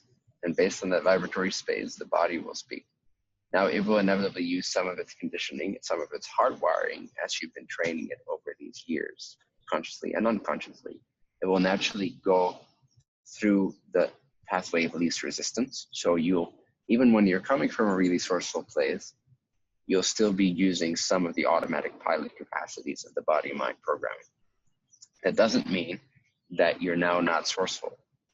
It may look the same, but it may come from creating instead of consuming. For those that don't know what I'm talking about with the creating versus consuming, just watch the Hawaii retreat, and there's sessions in there with Anurag about consuming and creating versus creating. And you can consume with anything, but you can also create with anything. So something can look the same. I can have a cigar and consume it because I'm needy and I'm desperate. Or I can create an environment and an experience by smoking a cigar that elevates the game and the dialogue and the clarity of that moment. So I can create with it, or I can consume with it. And also something that we're really learning here, I feel, with this session and with the nature of the energy as it is right now, both planetarily and between all of us and with me here and some individuals, is what we're learning is that this next 6 months is not going to be about consuming. It's easy to come to a retreat, to sit there, to let me do the transformational high, to let me remind you of who you really are, to let me empower you and inspire you. It's really easy to do that. It's not as easy to do what I do, or at least it's not as easy leading up to that point. There's a lot of work, practice, and dedication and devotion involved to create something like the event, and to be the speaker of that event, and to be channeling and addressing a large group of people and exactly meet them where they're at and deal with the balances and all that. Now that's something that requires a creating attitude, requires a devotional attitude. It cannot just be lethargic, it cannot just be lazy and consume an event. But a lot of people do come to my retreats and do watch my videos consuming. And that's not the nature of this program. The nature of this program is I'm actually more often, instead of like overriding your sensations with like a transformational insight or hi, I'm going to let you be exactly as you are and not do as much work. So there's this paradox, because I'm going to be doing a lot more work with you guys than I've ever done with any other group before. But at the same time, a lot of that is me actually allowing you to experience life exactly as it is, and to not try to fix the energy for you, even when I can. So, yeah, so I went a little bit on a different tangent there, but that insight came in that that's also what this meeting is good for. See if you can feel really earnest in situations that involve other people. Can you just sit there and not be excited, but be so pure and be so free, and find the love within yourself, find the love in your connection to the divine, without trying to change your mood, without trying to change your body, without trying to change the other people's bodies. And then from that, something sourceful will inevitably arise, whether that expresses itself as silent vibration, or as an initiative to play a game or to start a sourceful dialogue. However it may show up in that moment, at least you're rested foundationally in an authentic space where you're not trying to fix or manipulate or change anything.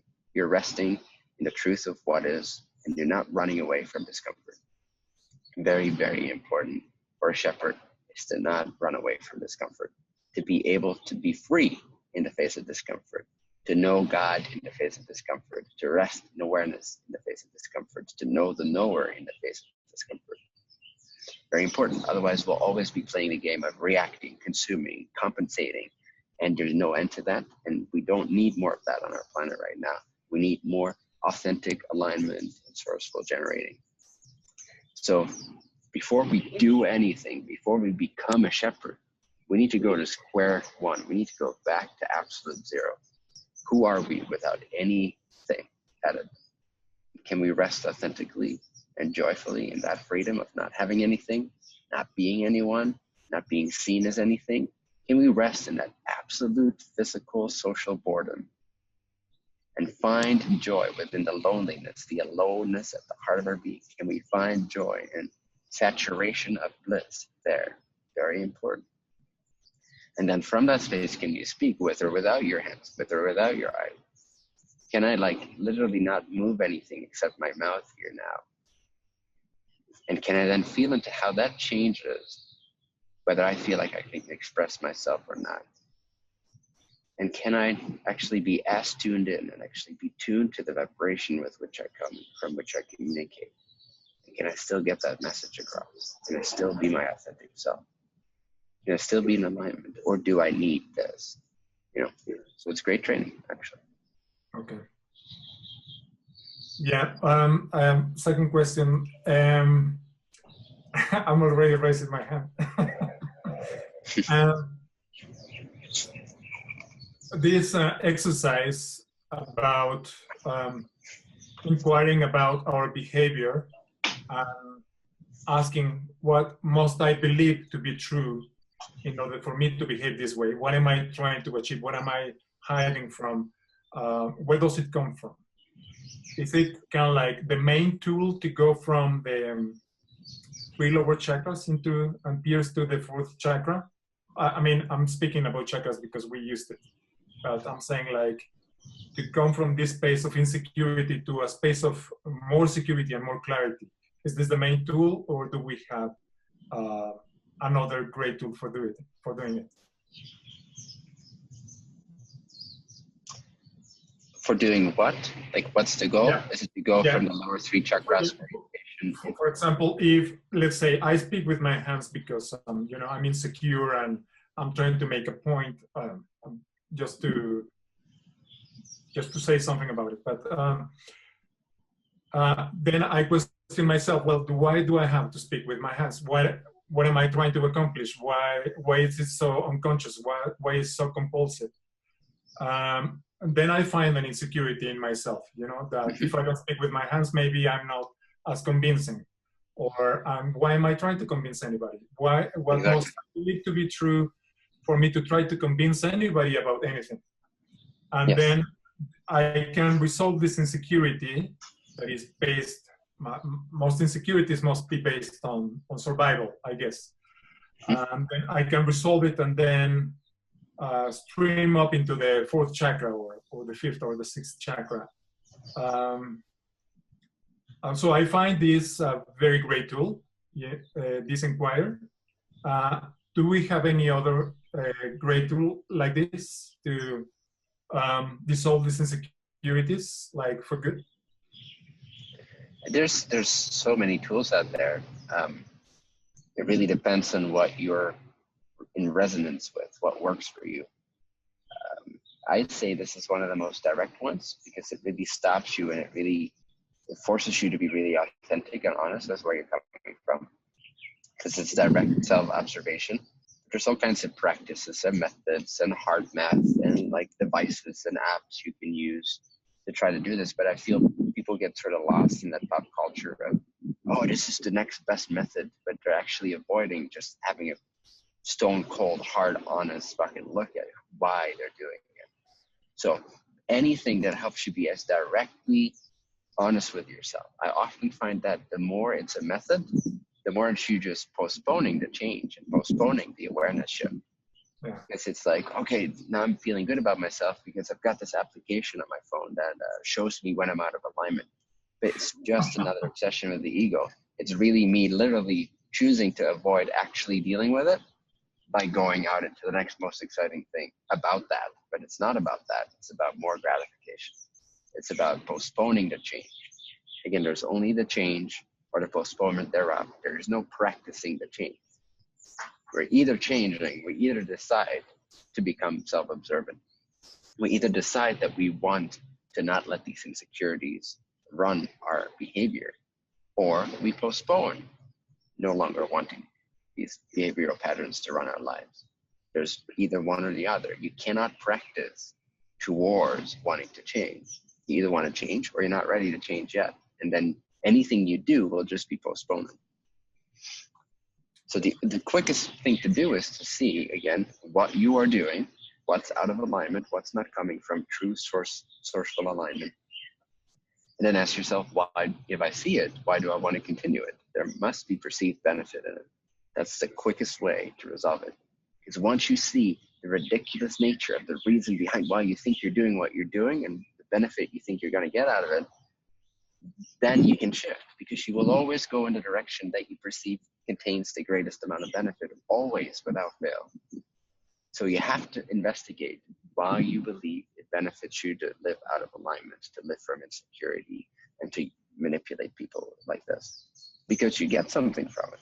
If you see that what you get from it is actually highly overrated and it doesn't compare to all the years that you've wasted not being in alignment with yourself and not making a true difference in people's lives, that people have actually died because you haven't stepped up to the fullest potential of who you are, that many, many lovely, amazing beings have been endlessly depressed and committed suicide because they didn't hear the beautiful message that you have to share, because you were too busy getting validation by speaking with your hands all the time, or like finding the next most exciting app to tell your friends about so that you don't really have to change or make a difference and like do some real work. So it's important that we get down to the real work and that we learn to see why we prioritize what we prioritize. Again, Hawaii Retreat is great for this. It's all good. Thank you. Thank you. You're not Mexican. No way. This is one of the first things that I got rid of, is the idea that I'm Dutch. Like, oh God, no, please no. I'm not Dutch. So yeah, got rid of my accent, got rid of my attachment and like pleasure for that country. And now it's all equally loving for all countries. I'm all countries and no countries. All right, thank you, Volker. This is good. Corey, feel free to unmute yourself. Hey, Ben. Hey. This question relates to moving through the heart, I think, before wisdom really kicks in. And it is to do with scale. And I wonder whether or not there is scale of impact or scale of difference in my path, because I'm starting to feel that there is no scale, because of infinity doesn't relate to space and time. But I also feel that it might be my ego saying, hey, you can just continue to play small because there's no such thing as scale. So this is an area that I've accessed, my projects like the documentary and Billion Smiles project about wanting to feed everybody in Africa and all what you talked about before. And they're scalable projects, they're big impact. But I'm starting to reach a place where I realize that that impact may actually be for self-validation and for being recognized. And if there is no such thing as scale, then the simplest acts of kindness, forgiveness, compassion, individually on a one-on-one basis is equally impactful as the biggest of Elon Musk projects or Bentinho Massaro projects. Or does that make sense? Yeah. So the question is, does scale exist when it comes to impact? Great question. No, it doesn't. But yet it does. So it's one of these paradoxes that are just, it's part and parcel of the illusion of form. The illusion of this world is that, okay, just because it's an illusion, scale isn't a total illusion, doesn't actually exist. Just because it's an illusion doesn't mean it's not relevant. Between something being real or something being valid. And the illusion of scale can be an amazing mirror and a gauge by which we learn and challenge ourselves and grow and expand faster. So it's totally relevant, even though the structure of it is totally illusory. That being said, within the illusion, it would aid and assist actual human beings, if you will, within the illusion. It would assist actual human beings if we were able to feed the entire continent of Africa. I'd love to get together with you and see how we can do that. But yes, you're right. Skill ultimately doesn't exist, and it's an illusion. But it's such a relevant illusion to be like stepping up our game and like ascending through that illusion and making a difference while we're doing it. I don't know if that's enough of an answer to resolve your paradox, but it's not really something to be resolved. It's just kind of something to accept that it has a dual function. Yes, it is illusory, but yes, use it in a way that's relevant for you. And to answer your question more specifically about, can you feeding Africa at a large scale, for example, can that actually be serving the ego instead of serving them? Yes, it can. But again, anything does double duty. Anything can be consumed with or created with. Anything can be taken from or given to. And oftentimes with projects that really come from a sense of heightened inspiration and confidence that everything is possible, and that step up people's games and that step out of the normal range of what people normally do, usually they have a percentage, like it's 50-50 or something like that. There is true inspiration that flows from their connection to God, or that connection to all beings, their connection to the heart. But usually, because they don't have trainings like these, it still comes with a large percentage of gratification, consumption, validation as well. So it's like, yeah, you have to sort of feel into that for yourself and purify it as much as you can along the way. But it doesn't mean you shouldn't do it, because you'll learn probably more attempting it than not doing it because skill isn't real, right? It shouldn't immobilize you just because skill isn't real. Doesn't mean that you shouldn't challenge yourself with it and like give it a go, or like give it everything you have and like have that be the permission slip for you to like totally surrender yourself and become a vessel of God's love and light in action as well as in meditation. Yeah. Well, but yeah, I'm serious. Let's get together at some point and talk projects. I'd love to. Were you going to say something else?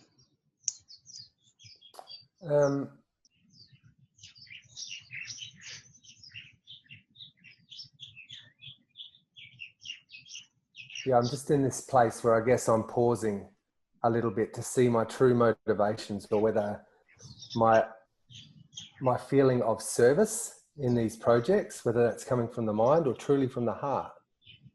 And I guess that's what really generates this question.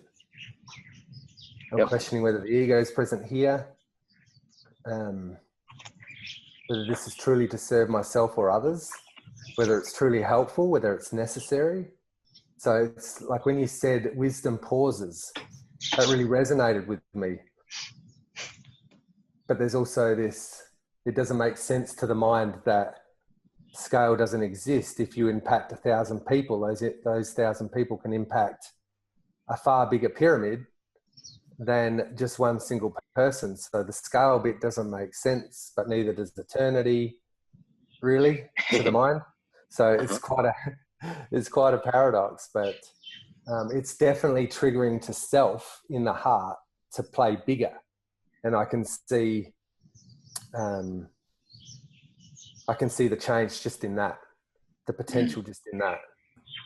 So it's kind of exciting to play with it a little bit and just get your feedback on it, because you are playing bigger. So it's like, this is something that you've clearly looked at yourself, probably questioned. So it's helpful. Cool. Awesome. I love that you have the world behind you. Yeah, in front of me and behind me. Oh, great. Great. Very cool. Thanks, Ben.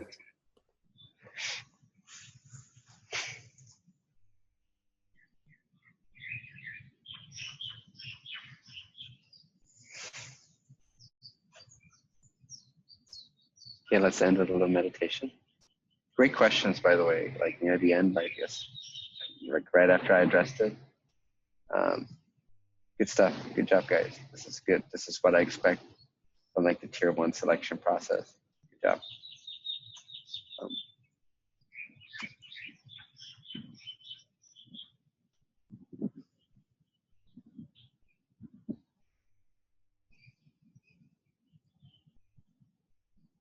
So yeah, just relax. Take a deep breath if you feel like it. Close the eyes or have just a soft gaze that kind of stares into nothing, infinity. Maybe appreciating the beauty as an entrance point, appreciating the beauty around you. The magic, the mystery, the paradox of it all.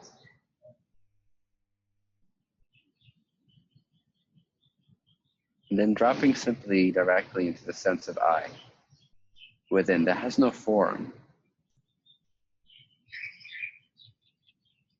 The sense, the innermost sense of me, of I am. But see if you cannot add anything to it. Don't add the image of being the body. Just only maintain an awareness of I am itself, or the I. You can imagine, and this can actually help a little bit. You can imagine, go to the sense, the feeling within of I. And then imagine that everything disappears, everything that has form sort of just falls and disappears into an infinite void. But the sense of I remains. Maintain that awareness sense. But there's no reference points, there's no objects, there's no body, no image. There's just the I, awareness of the fact that you exist. Awareness of the very present fact that you know now, that you're aware now, that you are now. That isness, stay with that, and imagine it free of all objects and forms in space and time, like it's floating in an infinite space of I-ness, pure I-ness.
so good in outer state.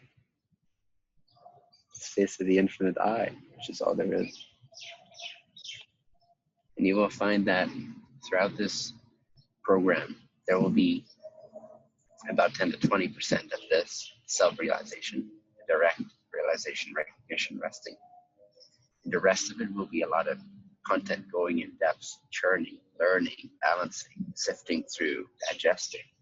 And then we'll usually finish it off with a meditation that allows all that to be dropped, given back to source, to life, back to the trust that all is integrated, that all is known, that the entity of God, the expression of God, which is the individuated expression, has been more crystallized, more purified, more balanced, upped its vibration, while we rest back into the source of it all. And we become more and more familiar with that. Like every time after a churning experience where we're not afraid of the grind, we're not afraid to lose our position with God. We're just like going through the motions, we're intending, we're growing, and then we rest back in and we resolve it all back into the natural basic state of infinite perfection. And it's like the smooth part, smoothing everything out. And then like that, we're like building these layers of intelligence, these, we're emptying. Again, we're emptying out every time. And this foundation of clarity begins to come forth.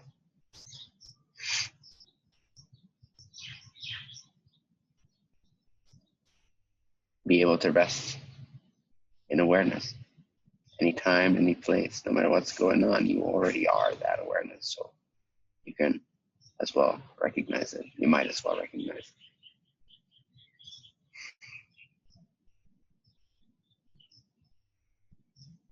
Isn't it? Only that which is can be said to actually be. All else is form of isness.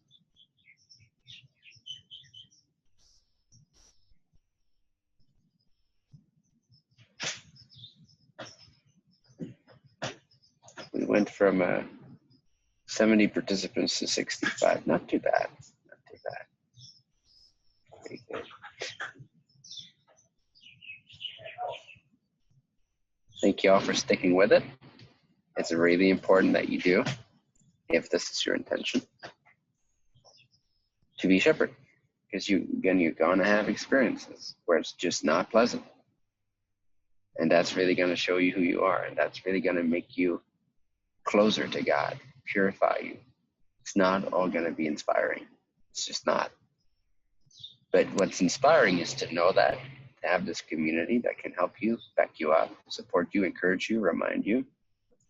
And that we'll have so many of these sessions that you every week, if not more, sometimes we can do a bonus session if we feel something was unresolved.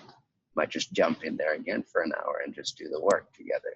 It's really about just having that mutual commitment to show up, make a little video, ask people for feedback, tag my name in it. If you have a question that you feel is really relevant for me to answer, tag my name in it, and capitalize like question, tag me, and then post your question as a main thing in the group. And I'll do my very best to answer every question that I can find like that. So we're in this together. I'm in this with you, but I need you to continue to love every portion of this, consume every portion of this. Fun, sort of intended. Like really dig into this, and don't flinch, don't shy away from the more dense parts of it, heavier parts of it. That's really what's going to separate you from the persons, is how well you deal with tolerating and allowing the negative experiences and the challenges. So thank you very much. We'll stay in touch in the group. And I'll, part of the homework always is to watch this session at least once more before the next monthly session. So in the next month, watch this session at least once more. That's part of the homework.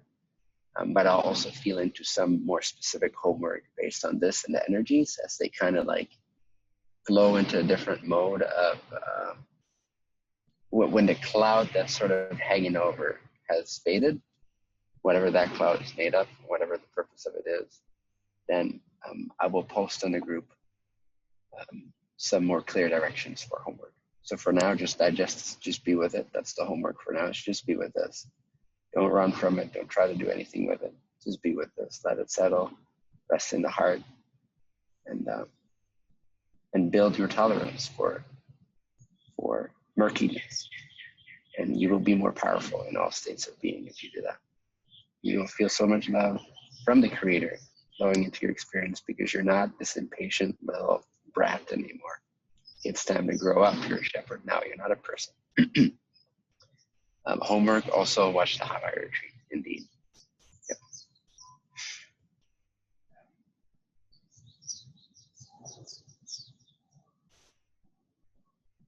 Sweet. Thank you very much. I greet you in the love and the light of the one infinite Creator. Be well, have faith, do the work, and rest in the state of bliss as often as you can.